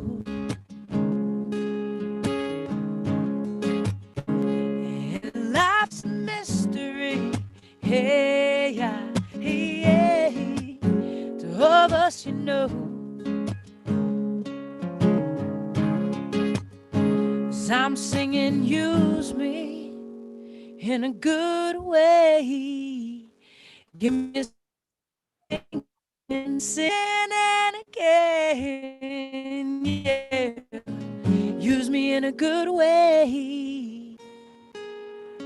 Giving thanks for every day. 'Cause we all got history, yeah. All been wronged by somebody, but it's time to stand up, stand up. Stand together now, stand together now. Yeah, stop comparing your scars. Stop comparing your scars. And just be who you are. Be who you are. Yeah, yeah, yeah. Just be who you are. One more time. I want to give thanks to my grandmother who stood in the soup lines during the Great Depression at 7 years old, a black woman in Texas. She watched our world change, lived to see a black president, and told me, baby, we all have history. So let's leave a good history when we go. Leave a trail of smiles in your wake. Wherever you go. Be gentle like the falling of the snow, and let people know that you are light and you are love, and we are all gifts from above. Talking stardust medicine. So come now, share your light. Come now, share your love. Yeah. So that one's called History. I don't know if I share the second one now or in a moment. And that's the shortened version just to try to stay on time. Oh, thank you. Shea, when we did our sound check, everything was good, but your internet connection has gotten kind of wonky. And so you kind of been coming in and out. So if between now and the time you do your next song in a little while, if there's anything you can do to improve your internet connection, maybe closing other programs or getting closer to your router, because we sure want to fully experience you. And I am going to go to his website.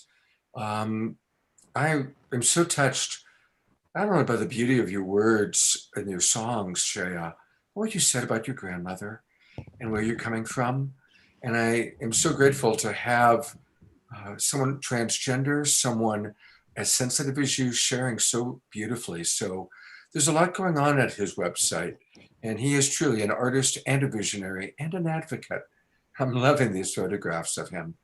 Anyway, his website is sheafreedom.com. That's SHEA Freedom, FREEDOM.com, sheafreedom.com.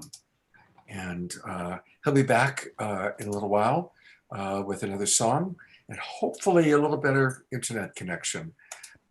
Yeah, hopefully. Sorry about that, y'all. We all working with technology, doing the best.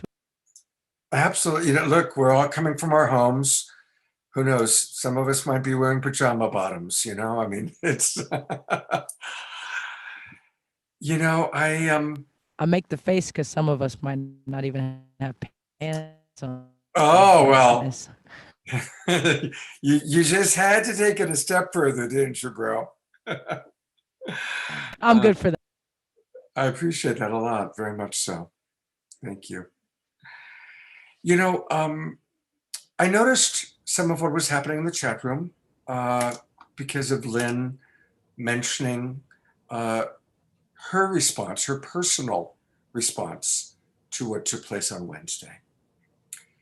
And I do want to affirm that absolutely Saturday Night Alive is nonpartisan. We are here to welcome all beings, all beliefs, all faiths, all races, our cultures. How perfect that right after Lynn, we had this beautiful transgender being with us. So we honor everybody. And I think Lynn was just referencing her own personal experience. So I want to acknowledge that for some people, Wednesday was a day of great hope. I want to acknowledge that for some people, there's a lot of disappointment and a lot of anger. And in Love Coach Academy, we teach that all emotions are welcome. And underneath all of our emotions are our needs and our values. And just a reminder that at the bottom line, we all have the same values. I think all of us want to see honesty in our politicians. All of us want to be able to trust our government. I think all of us want that. We just have different ideas and beliefs about what's true, what's not true. And you know what? None of us really know for sure a lot of that stuff. But you know what we do know? You know what we do have control over? How we treat each other. That's what we have control over. I don't have control over what happens in DC, really. But I sure have control over how I talk to Deborah or our speakers or our presenters, the person at the grocery store or my roommates. And so that's the spirit of Saturday Night Alive, that we are here to love and honor each other and to treat each other with kindness and to do our best to listen and to understand. And if we hear something we don't like, instead of reacting to it, let's try and drop in and understand it. So thank you to everybody in the chat box for their thoughts, their comments. And I hope you don't mind my sharing, but I just really wanted to reaffirm our commitment to honoring all faiths, all religions, all cultures. All right. And with that, it's time for our Global Peace Tribe announcements. And we always start that off now with this little video.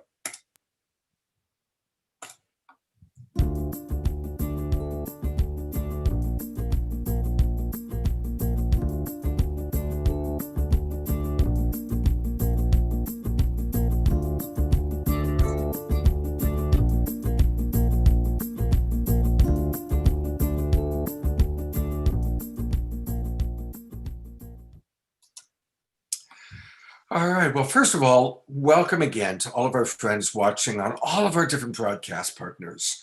And a reminder that right now, if you're watching on Facebook or YouTube or somewhere else, come on into our Zoom room. There's still plenty of time.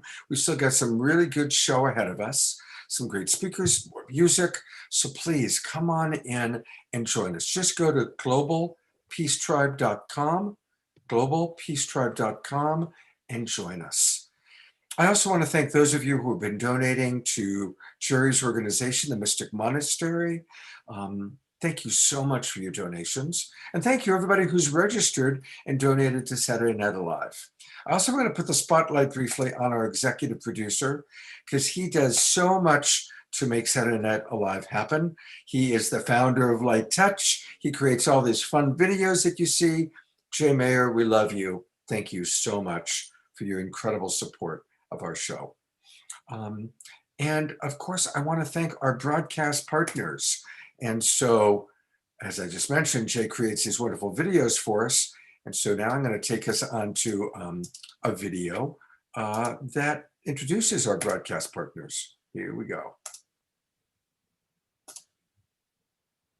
We want to thank all of our broadcast partners that are helping us to reach tens of thousands of people with every one of our shows. And that definitely starts with Unify. Right now, so many of you are watching us via Facebook on Unify. So thank you. We really want to thank John and Summer Raymer and the Sign Network, which helps get us out to hundreds of Facebook groups and pages. And of course, we want to thank Jay Mayer and Light Touch. Our primary sponsor, Jay is our executive producer. A lot of you are watching us on New Reality's YouTube channel. That's Alan Steinfeld, long-term buddy of mine.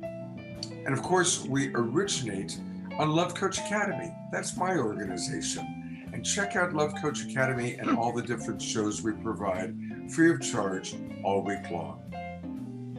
Finally, we want to thank our other broadcast partners, starting with Humanity's team, and also appreciating Earth Dance Global, Portal to Ascension, the Disclosure Fest, Global Days of Unity, Earth Walk, and New Earth One.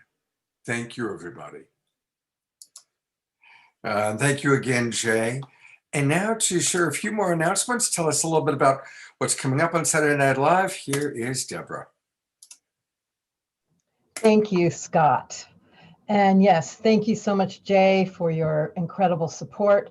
And thanks all the people that donate when you register, as that really helps us produce a quality show. So thank you for your donations.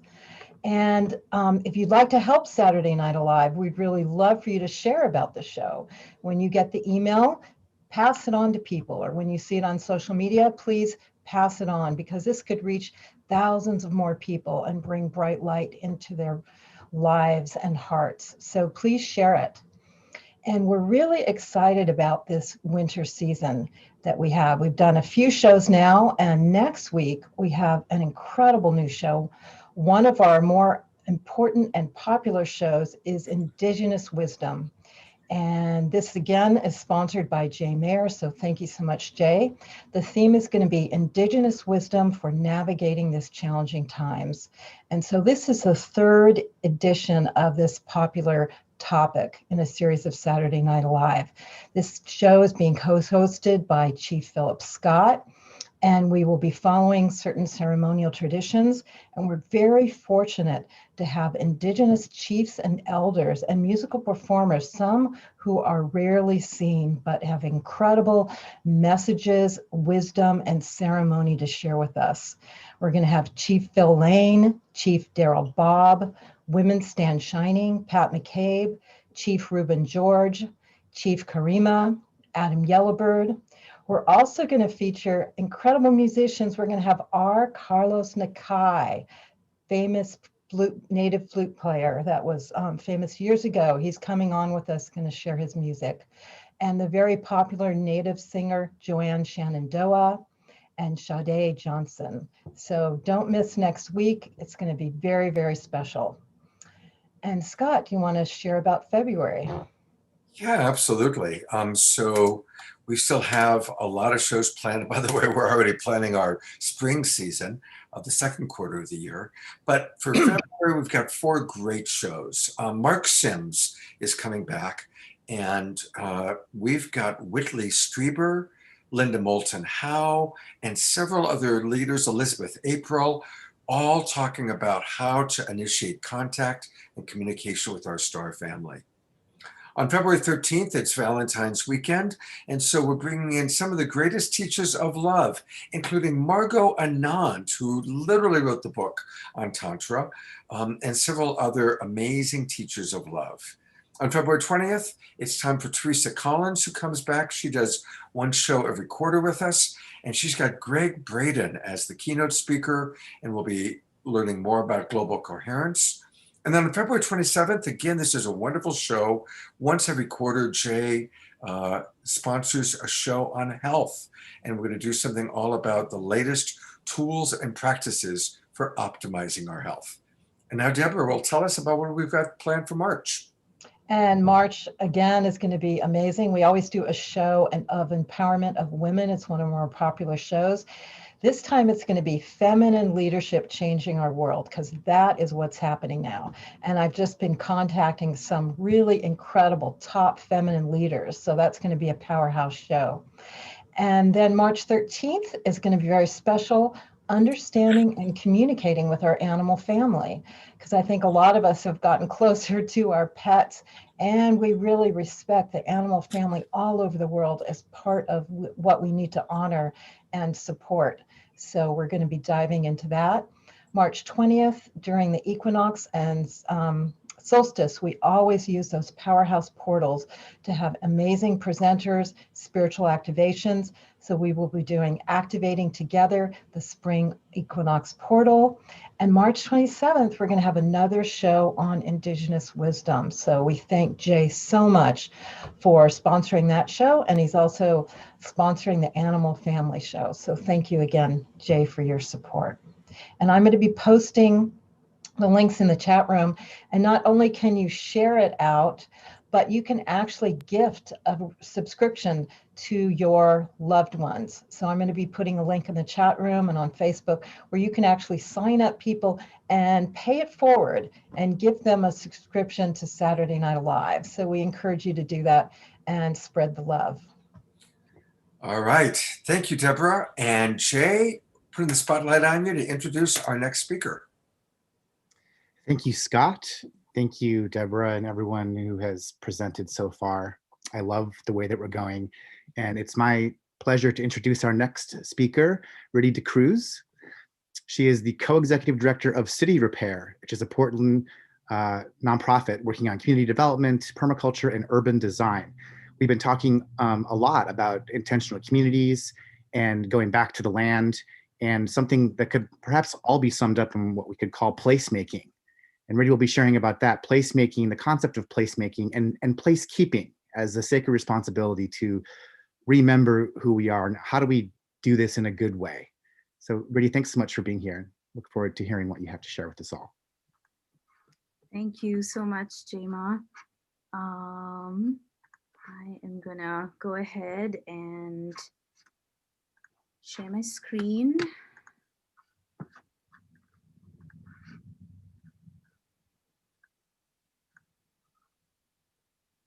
All right. I work with a nonprofit based in Wapato Valley, or what we call Portland, Oregon. And it's called City Repair, and we produce one of the largest urban permaculture festivals. And I'm really excited to talk to you about a concept called place justice or placemaking. And with that, I can't help but introduce and give gratitude to my parents for bringing me here, and all the other ancestors that have dreamed me into being. And then also in the middle is a picture of my little nibbling, my brother's daughter, and thinking about all the family that's to come, both blood and chosen. So I really want to give thanks to everyone who's contributed to me being here and me having a sense of place. I also want to give a lot of thanks to one of my mentors, Judy Bluehorse Skelton, an Indigenous place justice placekeeper, an herbalist, and someone who's taught me how to repair my relationship to land and to myself by cultivating a practice of deep listening.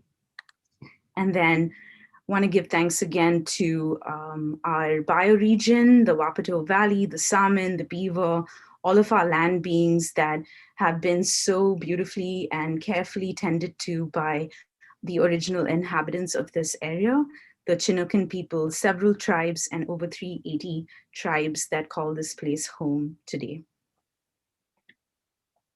So practice of place for me is about repairing relationships. You know, I try to situate myself as the offspring of my parents, but also in this web of relations, connecting me from ancestors to descendants, and also wider into the land community, the more than human community. And I feel like place, some human geographers refer to place as a physical location that's imbued with meaning. And I would add the dimensions of power and identity to them. And so when we think about a practice of place or placekeeping, placemaking, place justice, for me, what's foundational is that repair to relationships that starts with ourselves in some ways. I think working through some of the historical, intergenerational, and contemporary traumas to find the blessings and the healing, to orient towards healing. And the same goes for our relationships with the human family, and then of course, to the land beings as well. Another way to put it is just weaving ourselves back into the web of life, whether that's to orient our sense of time to the lunar calendar, or to notice when the cottonwood buds here in Wapato Valley are starting to bud and give their medicine, or an intuition to reach out to a friend that you haven't really thought about for several months, but something drives you to think about them, care about them, and reach out. We are so much more connected in this web of life than I think that we often manage to give time to or to honor. And so for me, the practice of place is to return and reweave ourselves back into that relationship.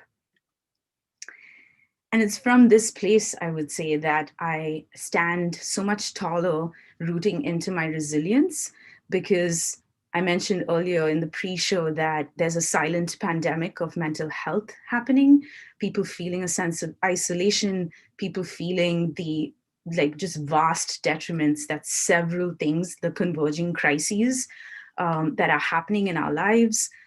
There's so many things that can cause more wounding. And I think that for me to tap into my sense of belonging, my birthright of being here, being alive in this time, and having a purpose, knowing what those instructions are, and not just feeling a birthright, but feeling a responsibility of mutuality to all of those around me. That's what's kept me feeling buoyant and feeling rooted and resilient.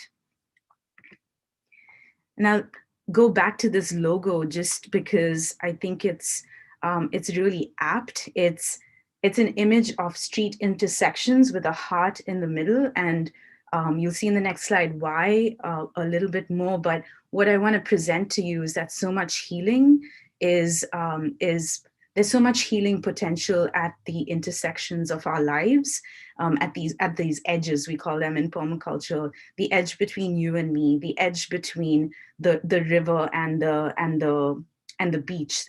Those are really fertile grounds for healing, for growth to happen. And so with whatever I'm saying, whatever's being said, I would say is honor, take what resonates and then leave the rest. And I found intersectionality to be really important in my practice of place.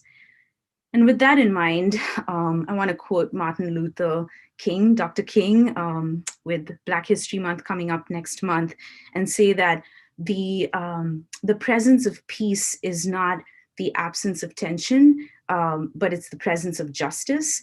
And so when we talk about place justice, it's really about uplifting, buttressing, supporting the sense of belonging, the sense of place for those of our family, those of our those people that have been so oppressed, suppressed, repressed by the current imagination, the current paradigms. And so whether that's, Black lives, Indigenous land back, interspecies, autonomy, self-determination, and honoring. There's so many ways in which that can look. And it could also mean some beautiful art on the pavement, but it's not so much what as it is how we do that. How are we weaving those relationships back? How are we putting the platform and the spotlight to those who have been so oppressed for their imagination to really birth this new life, this new world that we all yearn for. And earlier today, I got to be with my cutie BIPOC, my queer, trans, Black, Indigenous, immigrant, and people of color herbalist family. And we went out to sit with the cottonwood and really feel into our sense of belonging, reclaim our sense of self, and sense of mutuality, and a sense of what it means, coming from different lineages, but we're here right now. What does it mean to be Indigenous to place? And how can that be vibrant, beautiful, restful, and so much more? And then let's not forget what the youth have to bring. There's a program that we've run with the youth in the front, and their imagination, I tell you, is just gives me so much hope and teaches me how to be, I feel like I'm an elder in training. They keep me on my toes and hold me accountable. And so this piece by Nina Montenegro is titled Against Forgetting. And it's a tree, if you can't tell, it's a tree and a fingerprint, a human fingerprint. And I think that the blueprint for what we are meant to bring is within us. And so for placemaking, there's all this stuff that we can do in public space and out there in the world. But I really am wanting for us to think about what happens here in our inner worlds and how we remember how to be in relationship with each other in a good way. And so with that, I'll just share again. I work with City Repair and several other groups, and we really believe in repairing our relationship to place being so important to finding resiliency during these times. Thank you. Well, thank you, Rudy. I want to just appreciate what incredibly important work you're doing. And I'm actually going back to your promotional postcard here for a moment. Listen to what it's all about: repairing relationships to ourselves, each other, and the land at the intersections of creative, environmental, and cultural justice. cityrepair.org. This is really important work that you're doing, Rudy, and I really hope that a lot of our viewers will take down your website and take a look at what you're doing. And I just I'm appreciating you very, very much. Thank you. Thank you, thank you, thank you. And here is, I'm gonna do this real quick. Here we go.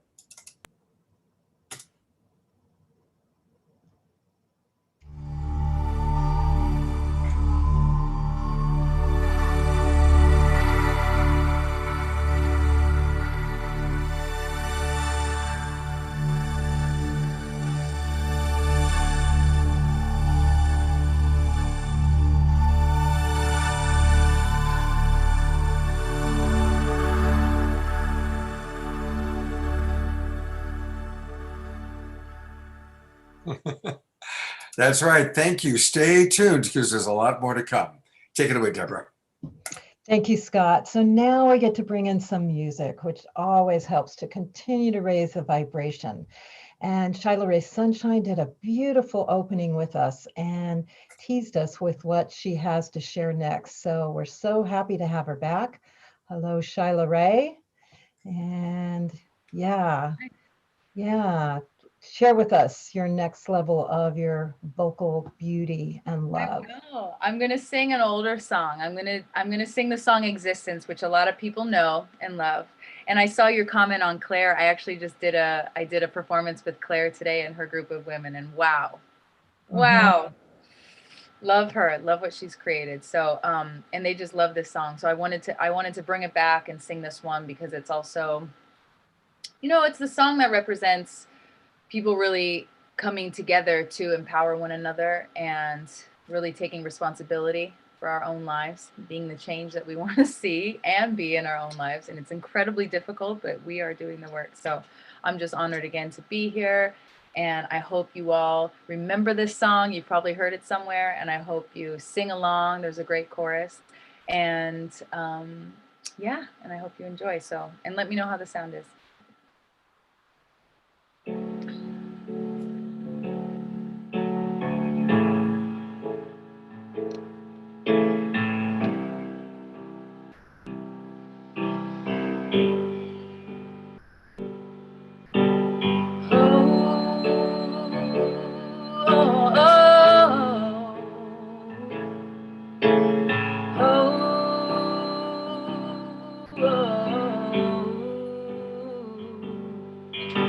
Stepping out of righteousness and recognizing oneness. No separation of you and I have led of this. We are playing one game. Everyone wins the same. I allow all things to exist today.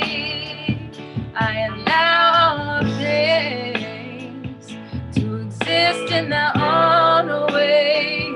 I exist in my own way, and I am a powerful creatress living in the matrix, the source of all wisdom in this bliss queendom. We will all manifest, we will all rise, raising our consciousness, opening our eyes. We can do anything as long as we try. Whoever said that the limit was the sky? I have a dream and I'm living it every day, learning not to let my fears get in the way. Oh, and I'm reaching to myself, and oh, a smile for what I'm feeling. Know that you are God and God is love. So when you pray to above, and when you pray below. When you pray, you can pray to yourself, because you know that you are so powerful, and you are the one you've been waiting for. You are so powerful.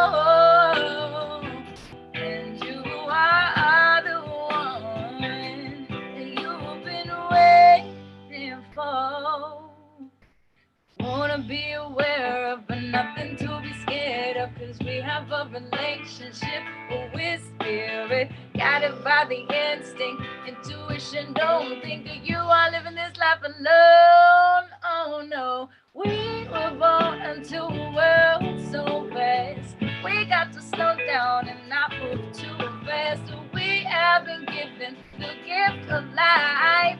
Blessed are these days and sacred are these nights. Oh, and I'm reaching in my soul. Oh, just to find all that I know. And we are part of a circle of family. And how long will it take for us to see? And how long will it take for us to be? And what more could we possibly think we need? Just pray. We are so powerful, and we are the ones I've been waiting for. We are so powerful, and we are the ones we've been waiting for.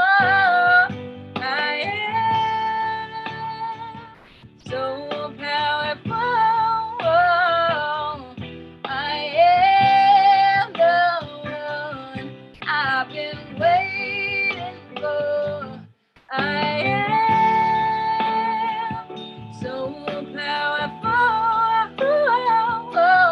I am the one I've been waiting for, and I am so powerful, and I am the one I've been waiting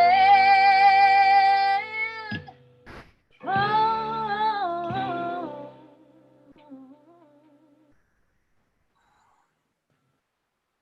Yay! Wow.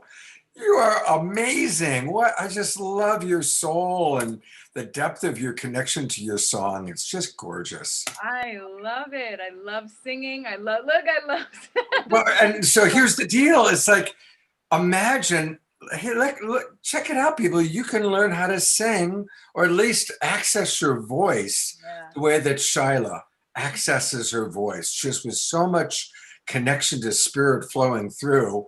So you offer, tell us about your soul voice singing. Tell us about this.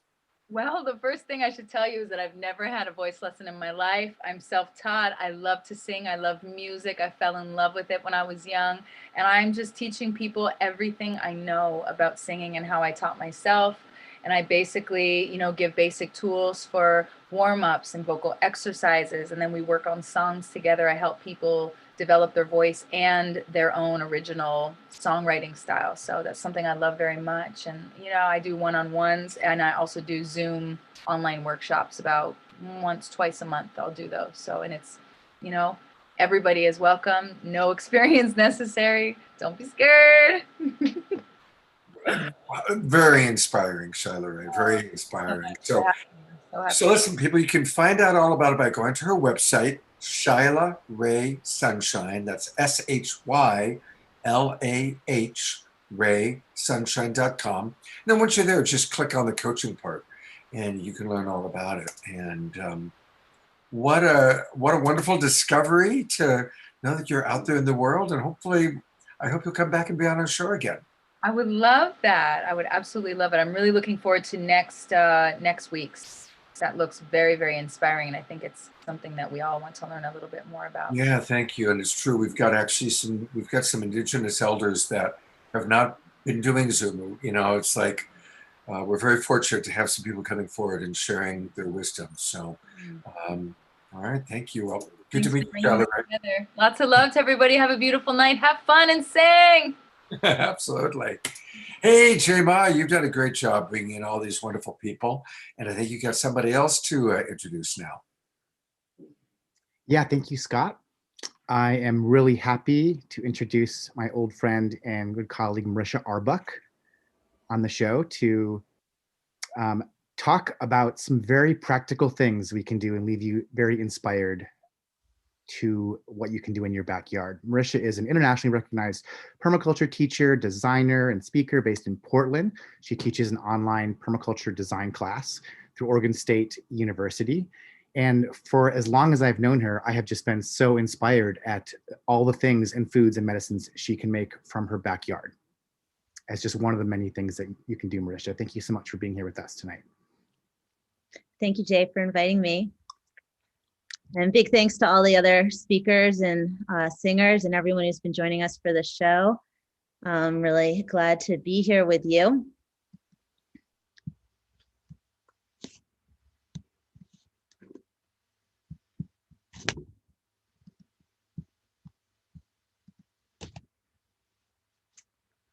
All right, so I'm going to start by sharing a bit about myself. I live in Cascadia, as Jay said, often in Portland on the lands of the Clackamas, Cowlitz, Band of Chinook, and Molalla peoples. I also call the Olympia, Washington area home, which is home of the Nisqually people, as well as Oakville, Washington, which is home of the Chehalis people. My people are Ashkenazi Jews from Eastern Europe, or Yids. The picture on the right shows my father, who is the baby in the picture, with my grandparents and my aunt. The pictures were taken just after they had escaped the Holocaust. My dad was born in the displaced peoples camps. As their descendant, I spent my life learning about my ancestors who were murdered in the Holocaust and considering the political context that led up to the scapegoating of the Jewish people in Eastern Europe. When people fear for meeting the needs of themselves and their families, it is so easy to blame the other. I grew up wondering how we create our lives to meet our needs and how to avoid the uncertainty that can cause competition for resources, which often results in scapegoating. Many of us may recognize the relevance to what we have seen unfold in the past couple of years. It is important to recognize that scapegoating is divisive and harmful, and it comes from feelings of scarcity and lack of control. As we reckon with the global situation we all face now due to the coronavirus, I believe that we need to reflect on our global economic system, our reliance on resources from other places, the hidden costs, and the various factors influencing climate change. Climate scientists have predicted pandemics if we don't change our habits. I believe that Corona may be the first of many pandemics if we are not able to shift our habits to care for this planet and all people and species on the planet, recognizing our interconnection. The slide on the left shows it's from the United Nations, and it shows the various factors that have led to the emergence of the coronavirus. Corona is not the first zoonotic disease that has been affecting populations in recent times. Other zoonotic diseases include SARS, Ebola, Zika, and Lyme. All of these diseases are linked to the loss of ecological habitat for animals, resulting in the ability of disease to jump from animals to humans. We need ecological buffers. I believe that the climate scientists are accurate in their predictions. It is time that we recognize our interdependence on the natural systems of this planet and shift to an ethic of restoration in our culture. I have been fortunate to work with many indigenous cultures through my travels and inquiry as a permaculture teacher. This picture here shows a group of students that I worked with from the hill tribes in Vietnam. This is with the Farmer Field School Hepa and Speri. Indigenous cultures tend to have a high ecological ethic as they recognize that their well-being is deeply connected to the health of their environment. By deep knowing of their place, Indigenous cultures all over the world demonstrate how we can design our lives to meet our needs based in the understanding of our place. In the colonized world, we may call this permaculture design. Permaculture design is a modern term that asks us to come home, to inhabit our place, and to design our lives based in the context of our place. One thing that COVID has taught us is that we are all interconnected. My hope is that we can shift how we live our lives to reflect on this meaningful lesson of this time. I think that our current situation with the coronavirus begs of us to search for insight into the answer to this question. How can we meet our needs without depleting our resource base? I encourage each of you to look to the place-based strategies of Indigenous people to discover how you can plan to meet your needs, the needs of your household and of your community, while participating in a movement of regeneration and deep respect for the ecological functions provided by the diversity of species on Earth. This is a picture of my urban backyard in Portland, Oregon. On our city lot, which is just average size, we grow about 85% of our food. We grow many medicinal plants. We have plants for enhancing ecological functions, meaning that they have qualities to help stabilize and enhance the environment. There is always a flower in bloom for pollinators, and many species of birds are attracted and fed from our garden. As the plants grow, I propagate them on site and I sell them in my neighborhood scale plant nursery. While I'm not proposing that everyone needs to enhance diversity in their yards to the degree that I have, my goal of this presentation is to offer some ideas of how you can join in on caring for the earth by the way that you interact with your place. Wangari Maathai calls for an ecological imperative. She says we have a responsibility to protect the rights of generations of all species that cannot speak for themselves today. The global challenge of climate change requires that we ask no less of our leaders or of ourselves. Wangari Maathai is one of my heroes. She's the founder of the Greenbelt movement in Kenya, and she won the Nobel Peace Prize. She mobilized the women of Kenya to plant over 51 million trees to reforest their country. She taught women how to grow the trees from seed and created bioregional plant nurseries. The trees were selected for both ecological functions and for yields that would support the needs of the household. Trees can provide food, medicine, building materials, food for domestic animals, and fuel. This enhanced the resiliency of the women involved in the endeavor, as well as stabilizing the environment. Plants provide so many things that help to stabilize our environment. Plants help stabilize the climate by cooling the land. Their roots help to stabilize the soil, preventing erosion. Plant roots help rainwater infiltrate into the soil, preventing flooding and enhancing resilience in case of drought or fire. By dropping leaves and through root exudates, plants help to enhance the nutrients in the soil to share with the plant community. Plants also drop seed to reproduce themselves. By having the land covered with plants, weeds and rampancy can be discouraged. Plants provide food and shelter for wildlife. As you can see, there are many things that plants provide to enhance the resiliency of our environments. So there are many ways that we can participate in bringing in a new era of honoring our interdependence and love of the earth. Whether you want to make the area outside your office more beautiful and tasty by adding in some fruit trees that will also cool the sidewalk, providing comfort for pedestrians, or working with children to learn their lessons from hands-on experience in science, like the composting project in the top right in a school in Tucson, Arizona. You could start to supplement your food supply by growing a small garden, or if you don't have any land, join in community with others to steward a public space, like the Beacon Hill Food Forest in South Seattle, Washington. There are lots of opportunities to learn more about the diverse species of our planet and your place. I delight in the children of my neighborhood as they come and visit my chickens, which live out on near the sidewalk. And the children of the neighborhood emphasize that we as humans need nature, and nature needs us to conspire for a resilient future. So I invite you to come home to inhabit your space. Oh, thank you so much. You know, I'm really touched as I'm meeting you and Rudy and all the people that are in this permaculture movement, because you really represent the future that we need to embrace. And it's giving me hope and inspiration. So thank you, Marisha. Thank you. And there she is. You can learn a lot more about what Marisha's doing by going to permaculturerising.com. Just think about the sun rising, permaculturerising.com. There's a lot going on at that website. Lots of classes on how to grow your own food and even create food forests, and just all the things that we need to start doing to create the kind of sustainability we want to have on our world. So, you know, thank you very much, Marisha, for what you're doing. Thank you. Thank you so much for having me join your show. Yeah, it's... And again, thank you, Jay Ma, for creating this show, and all the amazing people that you've brought on. Really, I'm touched, inspired, and kind of in tears, actually.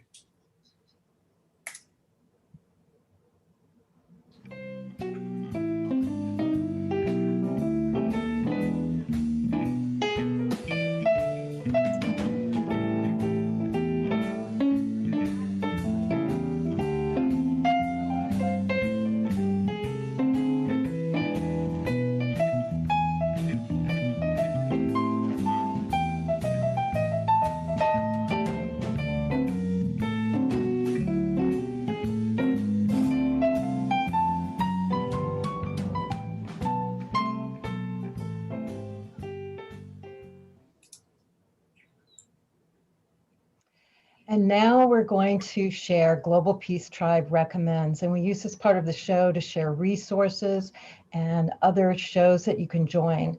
And I want to start by honoring and sharing a company that's been around for 40 years and has seen the importance of what we're sharing here tonight and provides alternative housing, alternative structures, and all kinds of ways. And I'm talking about Pacific Domes. I want to honor its founder, Asha Deliverance. She's not able to be with us here tonight, but one of her members of her team, Blair Lockett, is going to come on and join us and share about Pacific Domes. Hello, Blair. Thank you for joining us. Hi, Deborah. Thank you for having us. Thank you so much. Asha couldn't be with us today, as you had said, but just want to honor you and let your viewers know how important you have been in the evolution of our culture in creating health and harmony and spreading the ideology of yoga, permaculture, and much more through progressive workshops, which is spread worldwide throughout the festival culture. So thank you so much for that.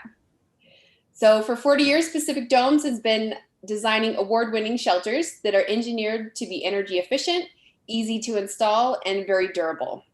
We're a family-owned and operated company based out of Ashland, Oregon. Our portable domes are used worldwide for personal, corporate, and community purposes. Each dome type can be customized through feature placements, size, color, and cover type. Great. And I know we had a lot of domes at Harmony Festival. Asha would bring them down and really grace us with that. Can you share more about the domes? What kind of domes you have? Yes, we have dome homes, greenhouse domes, event domes, and playground domes.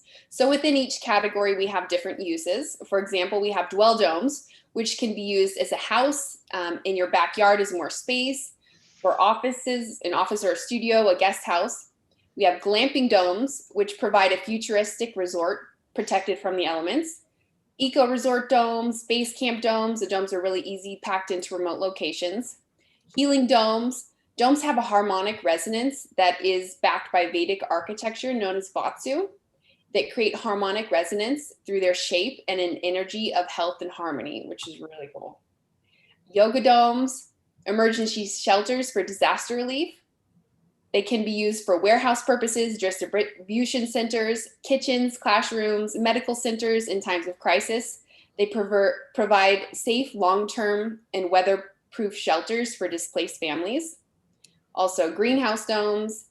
And in our event domes, we have 360 projections that can go on the ceiling, planetariums, art and music for festivals or permanent installations, weddings, VR gaming, movie set, film studios, and also sporting domes. We have used lots of domes for lots of our clients from the X Games. Also playground domes. Domes are an excellent hand-eye coordination and developmental skills. Fabulous. And can we see some of these domes? We just happen to have a video right here. All right.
Wow, that's an education, all the amazing ways that domes are being used, especially in this incredible time. So thank you, Blair. Thank you, Pacific Domes. Thank you. And for our next Global Peace Tribe Recommends, here's Jay Ma, who's got something he wants to share. Thank you, Scott, Deborah, and all of our presenters. This is my little opportunity to share about my recent project in this theme of going back to community and back to the land. I just wanted to share with people, that's what I've been doing for the last couple of years. I have moved to Eugene and started a farm and wanted to share with people about that. It is a small 5-acre artisan farm. We have ducks and chickens and veggies and starts and gardens.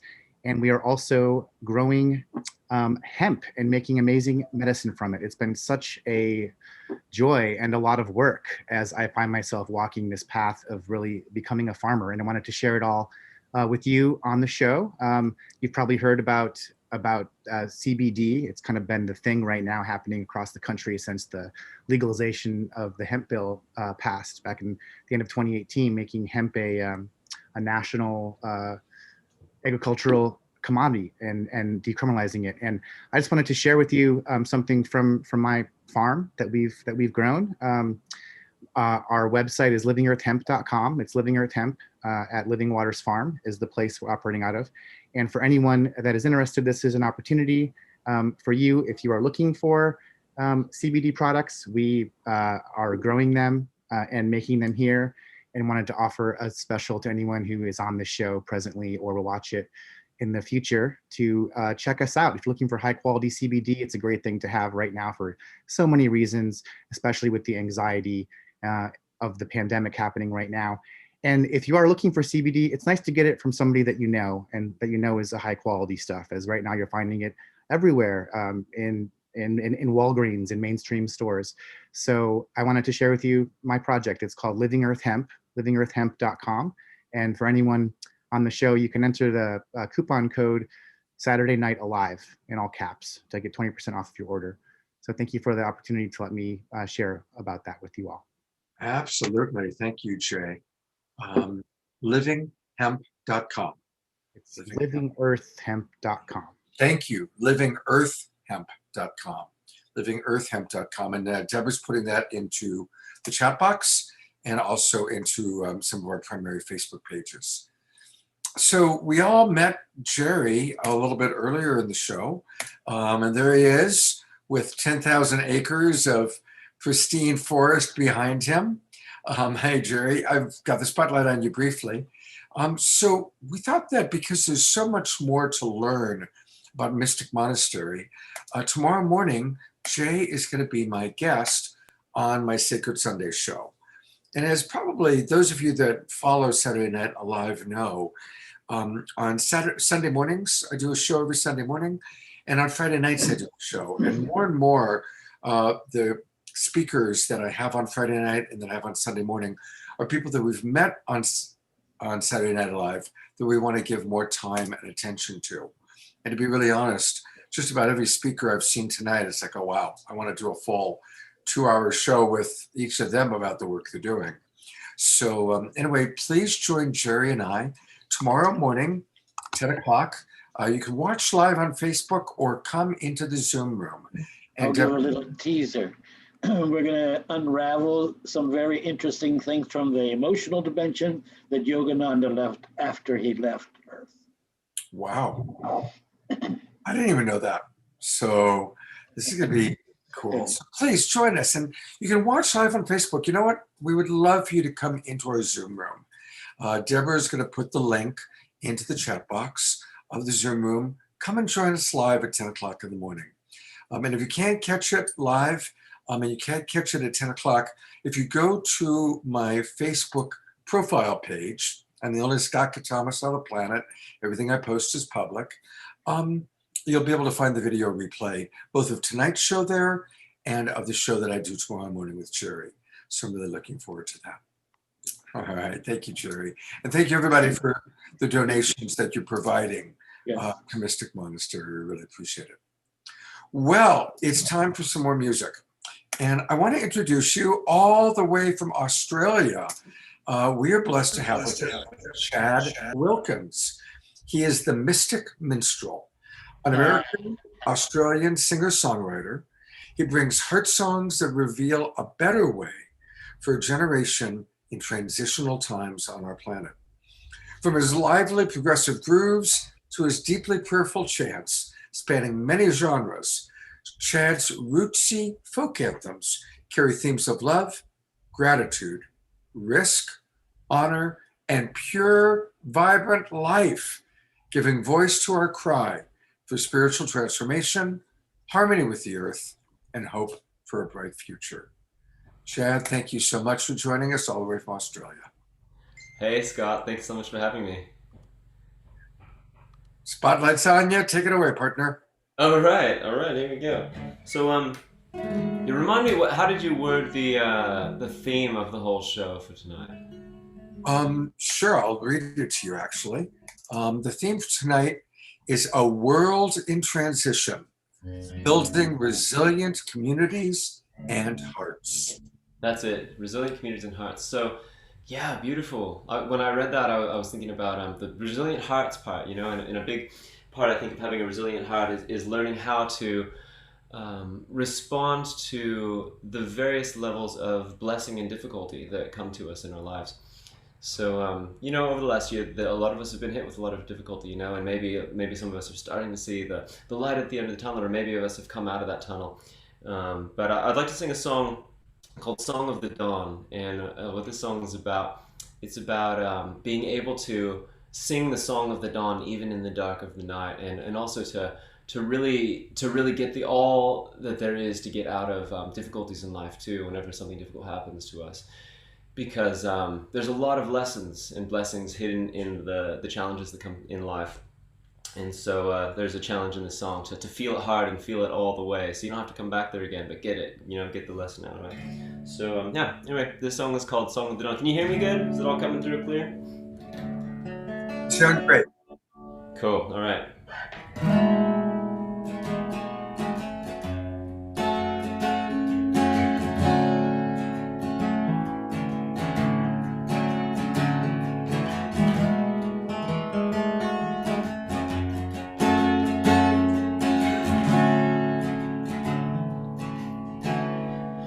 I will sing the song of the dawn in the dark of the night. Yes, I will sing when the morning takes too long. I will bring my own light. I will sing the song of the dawn in the dark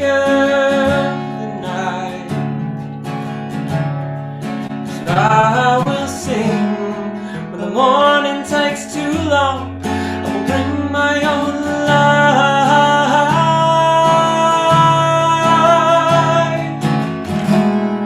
Let the storm at my feet be the wind beneath my wings, and the goodness perceived through the eyes of the meek is the beauty in There's beauty in everything. There's beauty in everything. Yeah.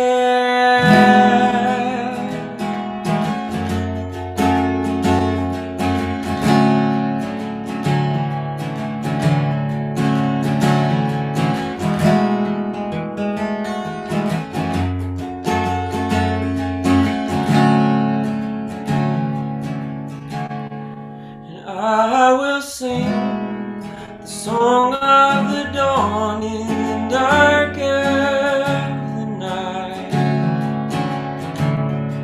Yes, I will sing when the morning takes too long. I will bring my own light. I will sing the song of the dawn in the dark of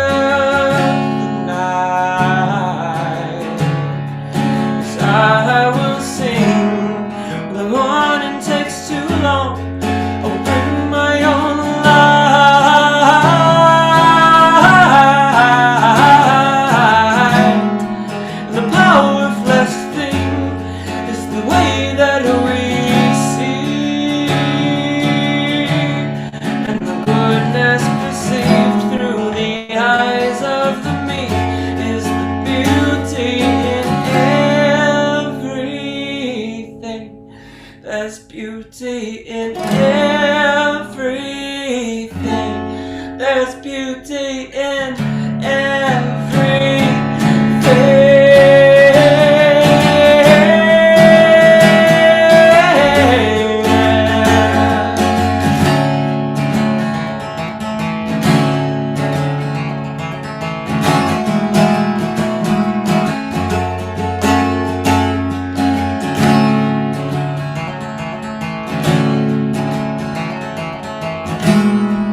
if you have to feel the pain, feel it hard and feel it all the way, so you don't have to come back there again. There is a reason why it came. There is a season for the rain. So if you have to feel the pain, feel it hard and feel it all the way, so you don't have to come back there again. There is a reason why it came. There is a season for the rain. Yeah.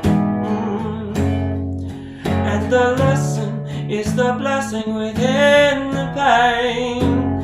And there is a message in the test that's coming around again. And this is the way you will see the light. So learn to sing the song of the dawn in the dark of the night.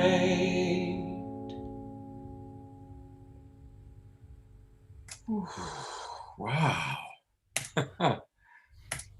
Thank you so much. That was just very, my heart's just is like so open hearing you. Thank you. Thank you. This is Chad's first time on our show. And wow, I certainly hope he'll come back. You can find out more about him by going to chadwilkinsmusic.com, ChadWilkinsmusic.com, music.com, chadwilkinsmusic.com. There's a lot going on there, a lot happening on that website. So definitely check it out. And boy, I know I want to hear more of your music. Thank you, Chad. Thanks so much, Scott. Thanks a lot for having me on the show. Many blessings, everyone. Yeah, it's beautiful. Thank you very much. You know, I also want to, I did get a chance to go to the website for JMA, and JMA really has done so much for this show tonight. So this time I want to get it right. This is JMA's website, livingearthhemp.com. And so definitely go to the website. I am 21 or older. And so once you open it up, there's a lot going on. And that's where you can order his products. Yeah, thank you, Jay-Ma, for putting together this show. You know, it's just so important. You know, I'm reading a lot of comments from people talking about how inspired they are by the show. Well, let's show our gratitude to all of these people by supporting them. Let's support our musicians. Let's support Jay-Ma. Let's support the consultants and the people that are putting this show together. Let's support Jerry and the Mystic Monastery. You know, we are the Global Peace Tribe, and as much as we can keep the money within our Global Peace Tribe, that's one of my favorite political statements, is keeping the money within our community. So let's all remember to do that. And most of all, let's be grateful. It's so important for us to live our lives in gratitude.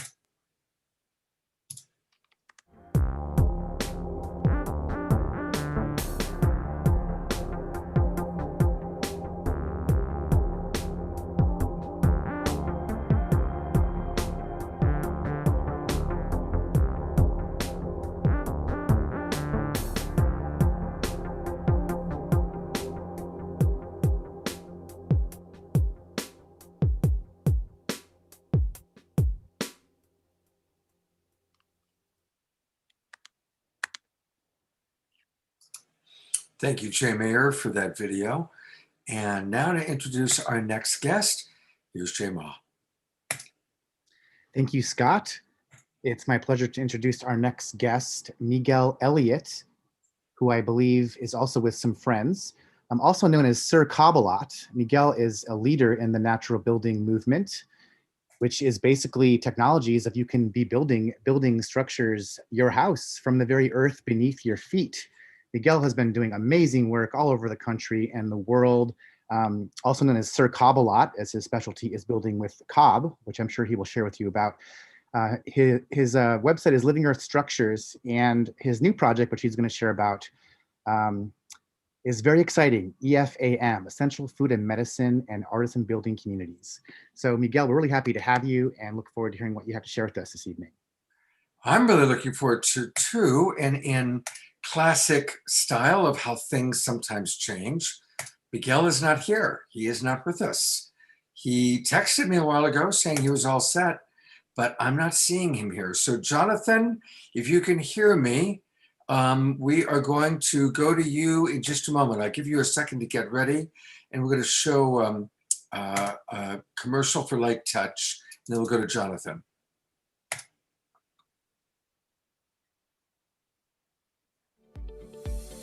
Here are some examples of Trish using Light Touch throughout her day. Thank you for transforming my relationships. Thank you for the most divine relationship. Thank you for spiritual wellness. Thank you. Thank you. Thank you. So let's all remember to practice Light Touch.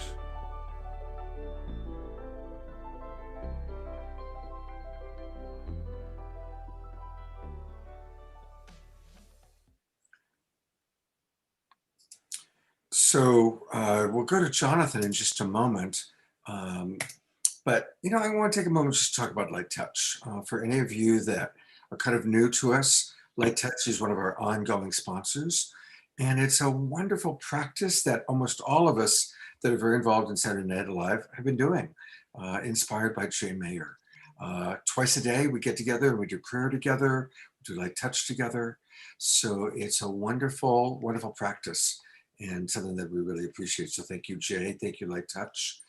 And I think what we're going to do is I'm going to go to Shea, and then we'll go to Jonathan, because Jonathan needs to prep a little bit. So I don't know what happened to Miguel. Miguel, if you end up joining us, we'll put you on towards the end of the show. But I am now really happy to come back to this beautiful being. Shea is a remarkable transgender musician who really blessed us previously with one of his songs. And I think he's got a little more for us. And I think his internet is better too. So we get to have the complete Shea experience. Take it away, partner. All right, so this next one's called Water is Life. And it's not out just yet. Soft released it. Went down to France to rewire some neural pathways, work on some healing, and play some music. So went down to this Paleolithic cave called Lascaux 2 and saw how our ancestors painted this creation story, and wanted to give thanks to the fact that water is life a couple years later after Standing Rock. And this is Water is Life.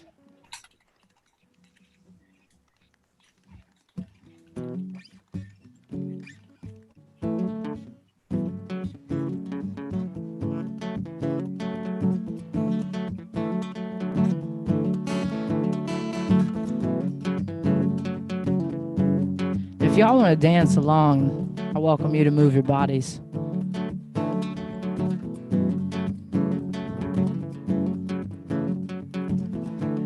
I'll see you down there, Bishop. Hey, Lord, may you run. And a little secret, though, before I really get into the song. Many of y'all may know Xavier Rudd's song, Follow the Sun. So I did this as a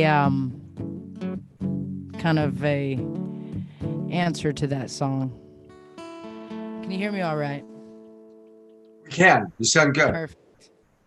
Follow the sun, follow the sun, and listen to the moon as she pulls at the tides in you. And it's true, yeah, it's true. Mini wachoni, Water is life. Hey. Minwachoni, Minwachoni. Water is life. You long may you run, hey, long may you run, and long may you play, long may you play, and long may you see rivers running free, run free, run free. And long may you run, long may you run. And long may you play, long may you play. And long may you breathe in the air from the trees, breathing deep. Come on, breathing deep with me, y'all. Breathing deep, breathing deep, breathing deep.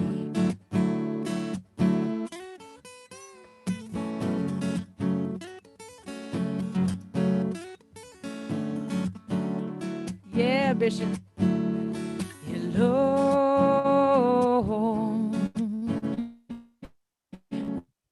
May you stand on sacred ground where wisdom's found, where wisdom's found, where wisdom's found.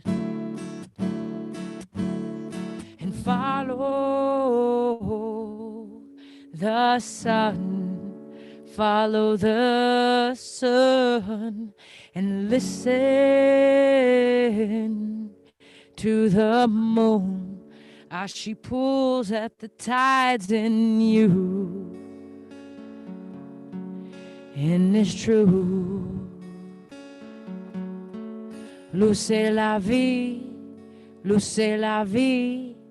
Water is life. Agua es vida, agua es vida.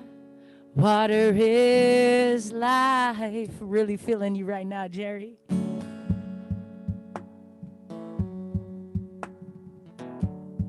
Feeling you, Jay. Both you, Jays.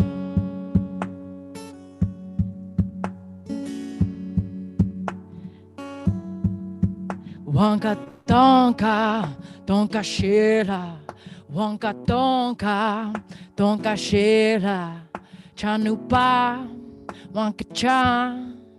Maya kuelu, Maya kuelu. Pilamaya hela he, pilamaya hela he ya. Ah hey yo, hey ya, ah hey yo, hey ya. Hey ya, hey ya, hey. Grooving with you, Grace. Hey ya, hey. Hey ya, hey. Wanka tonka, tonka shela. Wanka tonka, tonka shela. Mitros aniwaya, maya kuero. Mitros aniwaya, maya kuero. Pilamaya hela he, pilamaya hela he ya. Ah hey yo, hey ya, ah hey yo, hey ya. Hey ya, hey ya, hey. Hey ya, hey. Feeling you, Mary. Hey ya, hey.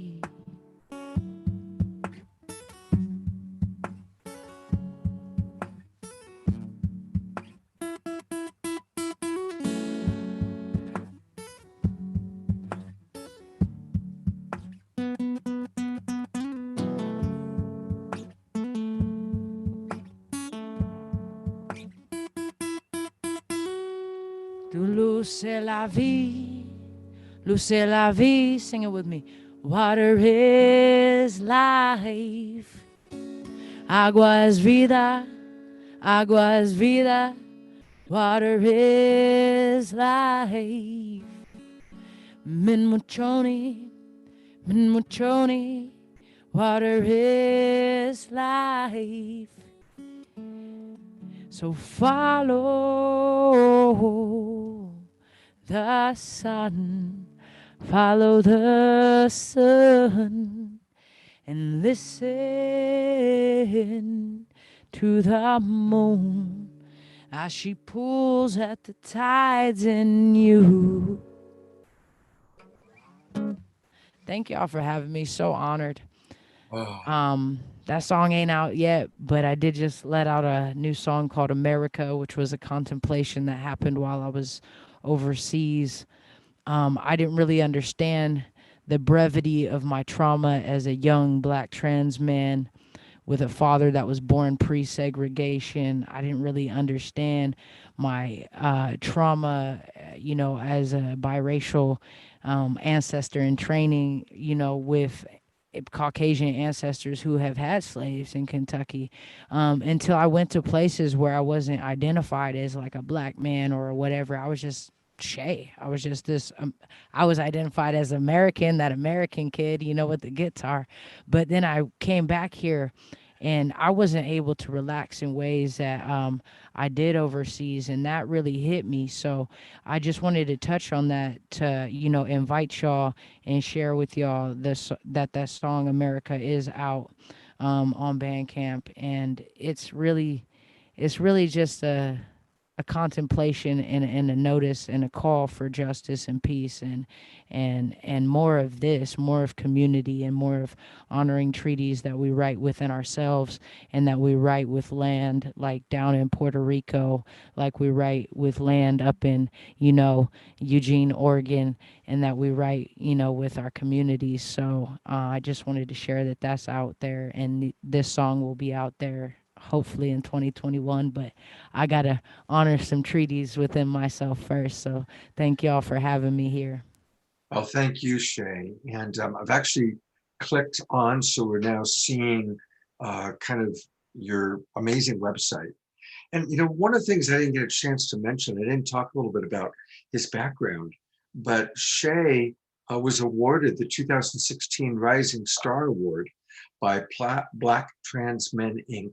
And he has shared the stage with so many renowned LGBTQ artists. He was even featured on the Showtime hit series, The L Word. So he's really been out there in wonderful, wonderful ways. And, thank you for the work that you're doing. Thank you for the being that you are. And again, If I may say, I just want to say thanks to having me here. And Jerry, Loki, I'm feeling you. I want to connect with you. I want to see how, I don't know when I'll be in Puerto Rico, but how I could get my hands on your land and, you know what I'm saying, do some no-till farming and some water mitigation. I'm good with a shovel, man. I got that in my ancestral DNA, bro. you got to unmute yourself, Jerry. You're muted. Jerry? You're welcome. Anytime you can come, we'll find a place for you. And this is, here it is, the power of this amazing show. We've got people all over the world meeting each other, connecting, different ages, different genders, different, generations, all coming together. And I think that that's one of the things I really, really love about this show. Very, very cool. All right, Miguel and his band of friends are with us. So Jema, you get to do introduction of Miguel, take 2. Okay, Miguel, glad you could make it. Thank you for being here. And thank you for all of the amazing work you have done, being a pioneer natural builder of building with the earth, teaching people how to build with the earth beneath their feet. Your company, Living Earth Structures, and I know you've done just so much beautiful, amazing work, from countless ovens to buildings to all the creative projects that you've done. And I think it's really appropriate if we're here talking about building communities and actually physically building the buildings that we live in a really amazing way. So thank you for being here with us, and we'd love to hear what you've been up to in your latest project. You got to unmute Miguel. Okay, so hi, glad we finally got on. Sorry about that little glitch there. So yeah, I'm Miguel Elliott, also known as Sir Kabbalat, and this is my friend. Hi everyone, I'm Xochitl Bernadette Moreno. I'm the co-founder of EFAM, or Essential Food and Medicine. Mm-hmm. And I'm Dimitri, and I'm just here to help. Yeah. We have the other co-founder of EFAM. This is Ashel Eldridge. Hey, what's up? What's up? Great show. Okay. And we have Sequoia Hansen. She is a resident, and Dimitri are also residents of Wood Street, of the community that we serve, that you'll get a chance to learn a bit more about in our GoFundMe video. Do we have the ability to do a screen share? Yes, you do. Go for it. Okay. Let's see here. It's that green button. Okay. So we're going to talk to you all a little bit about what we've been up to with the Cob on Wood project. We're supporting an amazing community that is really a picture of resilience. And you get a little bit of a chance to see what we've been up to.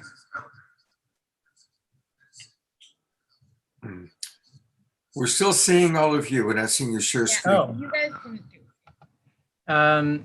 Okay. You're still seeing how of us. Let's go back to the. So take two. Take two. You got to click share screen and then click whatever That's nice. is on your desktop that you want us to see. All right. Okay. And our video is. It is. So just to tell you a little bit about it, what we're doing is creating community support structures. This is the.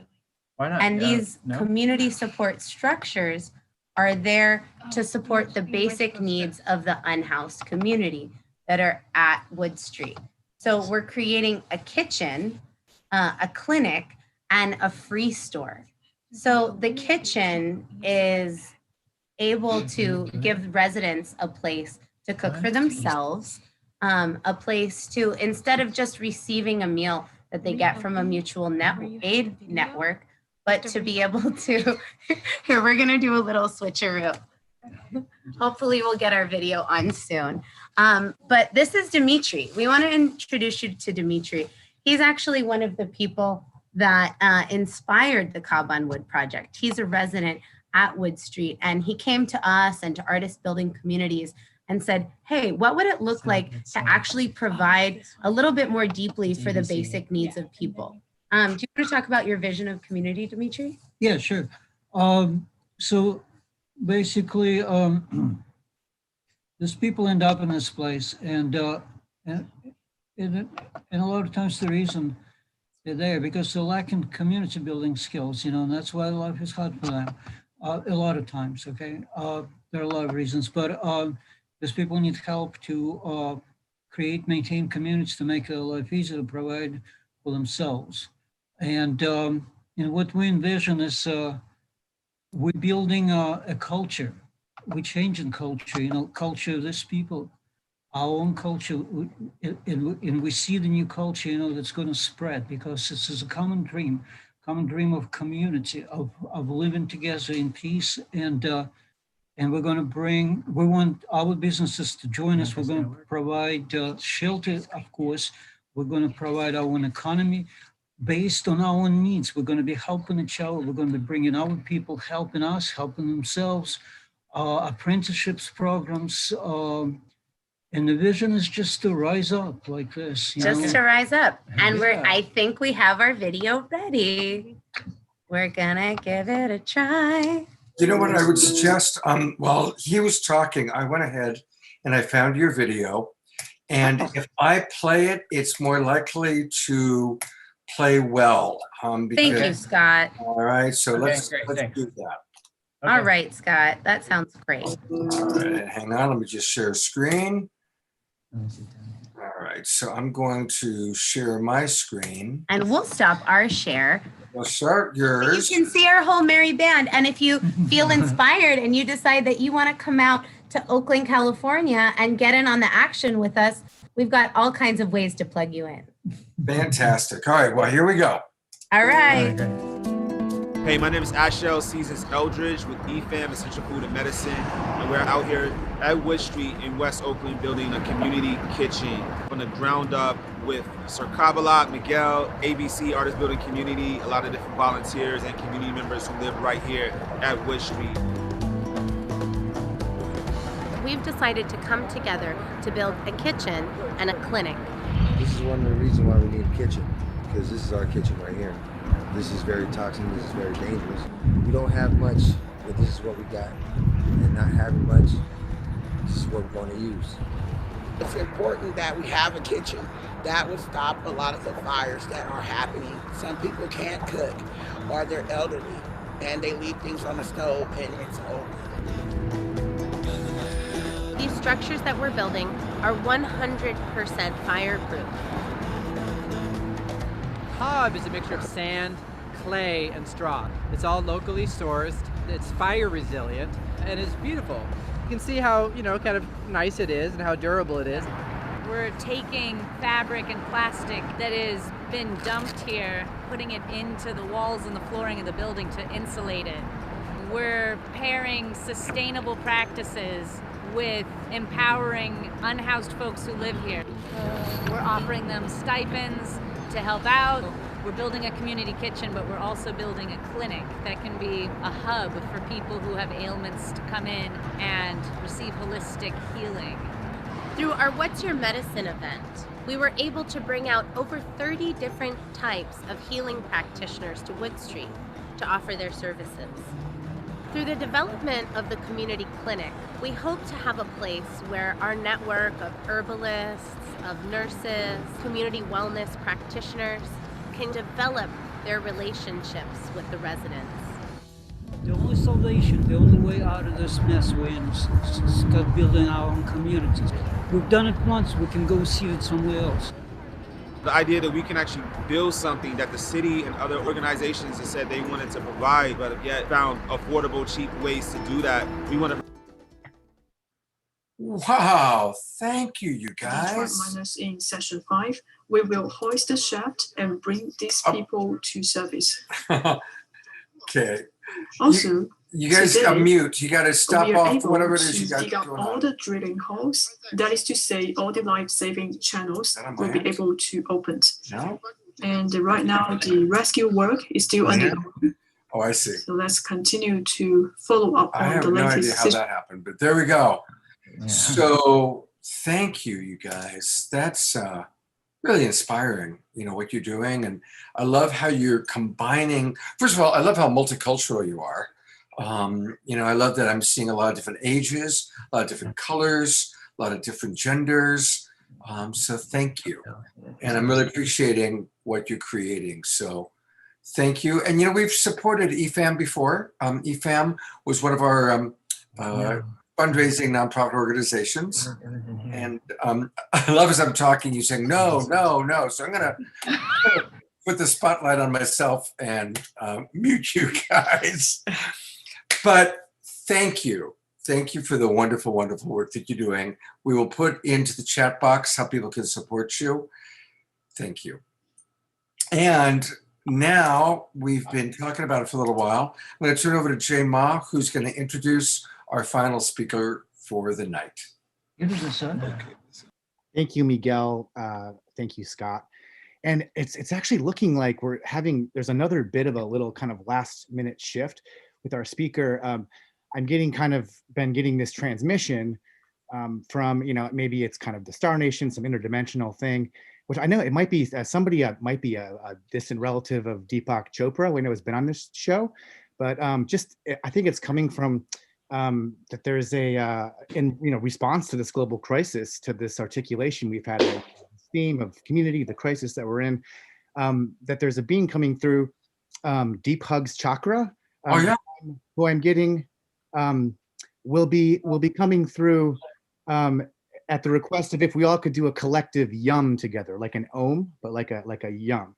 So if you will just roll with me on this one here. Okay. Come on, everybody. Let's all do this. We'll do it on 3. Ready? We'll do a collective yum on 3. 1, 2, 3. Yum. Yum.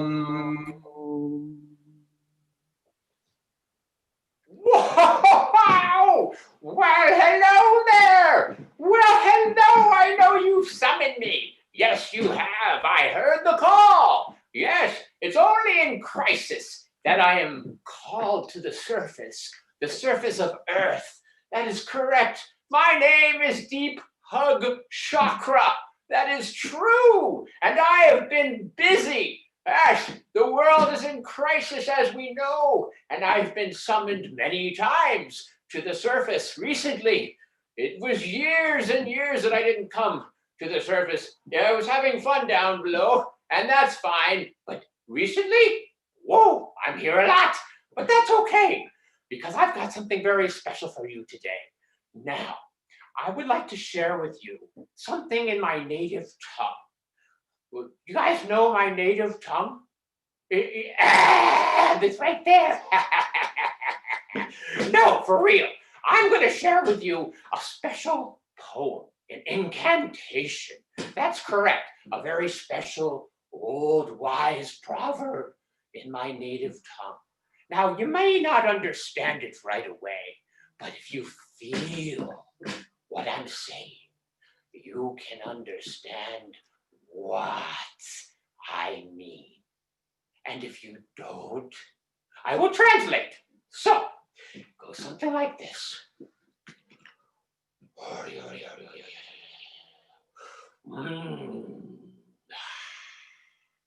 Oye, amano, ¿a dónde ya va?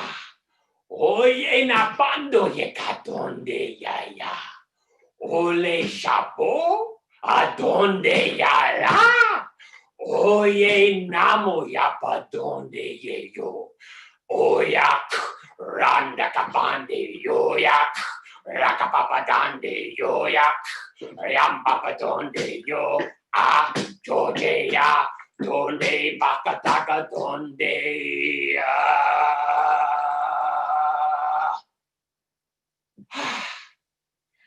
Yes, generations that has been taught to me. It is true, and I will very much translate this for you. Goes something like this. If you choose east, the air, it will flow. Or maybe it's the south with the fire from below.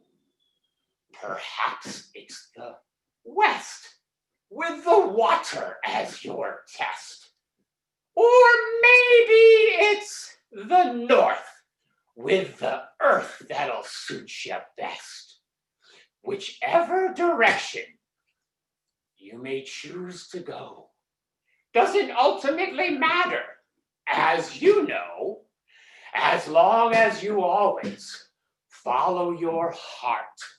You'll know inside that you're playing a part of a transformation all across the nation, a cultivation of imagination, the manifestation of a strong vibration with the unification of all our relations.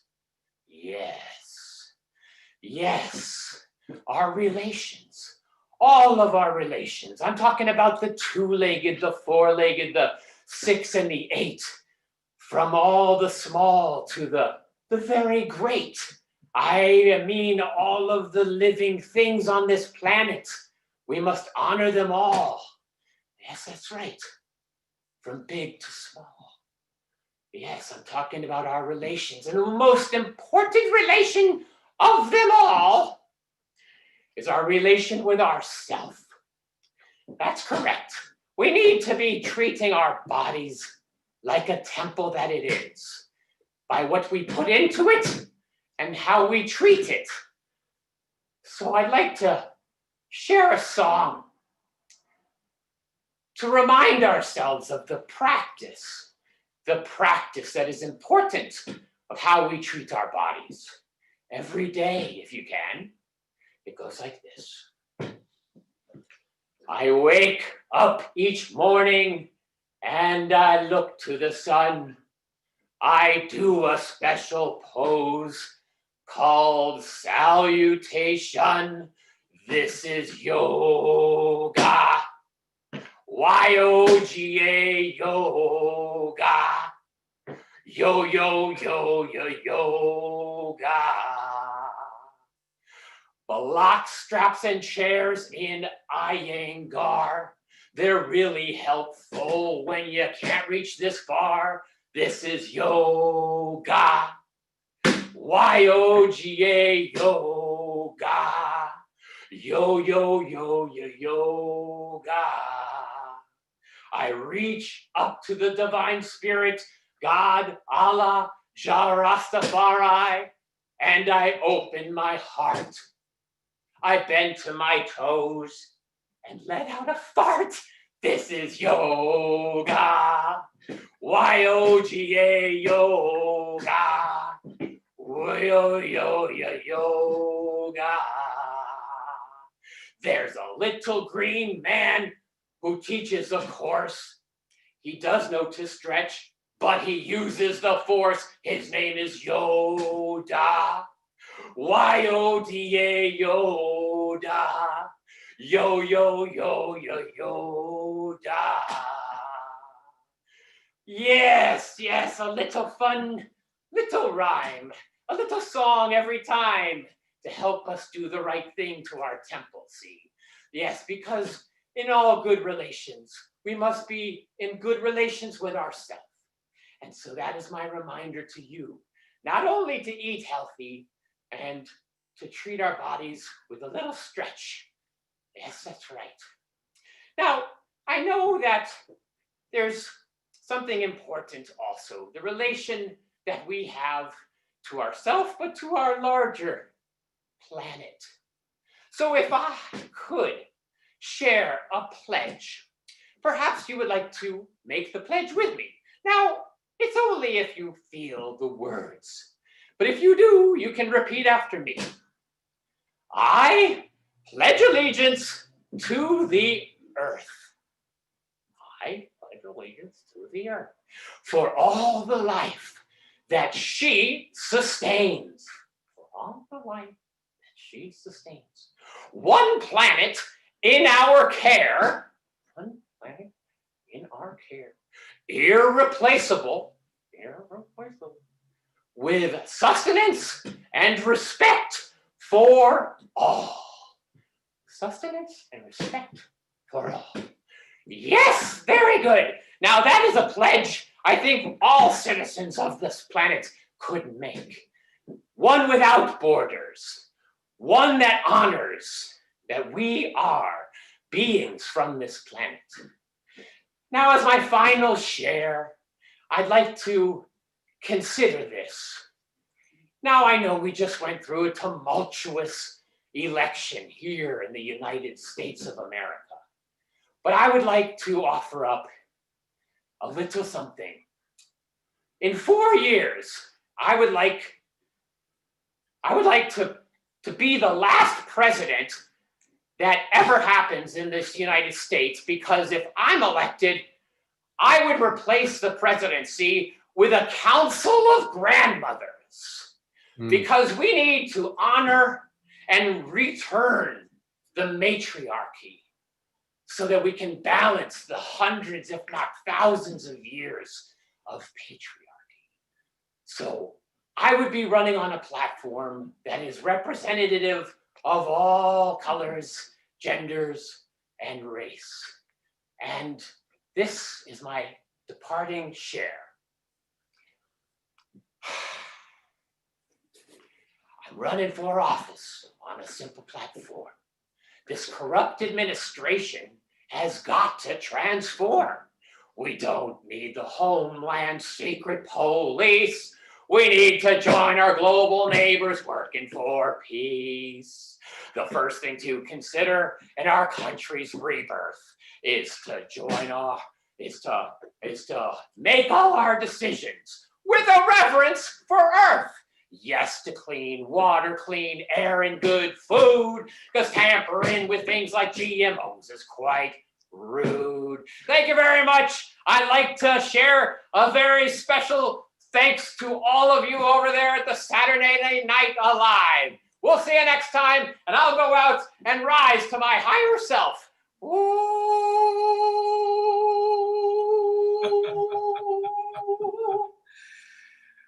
You never know what you're going to see on Saturday Night Alive. It just never know, do you? Well, rumor has it that our little friend that we just saw does have a connection to someone. And so we want to honor that connection. And let me pull it back up. I had it here. Yes, it is connected. He's connected to Puppet Plex. And so here's the website for Puppet Plex. See, it's taking me a moment to get it now. All that technical stuff. Puppet Plex and Jonathan Yout. And we want to thank Jonathan and Puppet Plex for that. Very unique. We've never quite had anything like that on Saturday Night Live before. But for more information about Jonathan, Puppet Plex, and maybe you can even meet the little green man again, just go to exactly that, puppetplex.com. Puppetplex.com. Well, it's the end of our show. Candles are still burning, and really grateful. Thank you, Jay Ma, for your beautiful contributions. I want to really acknowledge also Lindsay Morris, who co-created this show with Jay. I'm going to bring, there's our beloved Jerry back with us, and our executive producer, Jay Mayer, and our multicultural friends that are doing the amazing work of building kitchens and clinics. And just thank you, everybody. Jonathan, we might even get an appearance by Jonathan. There he is. Hey, Jonathan, thank you so much. And most of all, thank you, everybody, for watching. Thank you for your donations to Mystic Monastery. Please join Jerry and I tomorrow morning on the Sacred Sunday show. And we'll look forward to seeing you next week, next Saturday night, for our Indigenous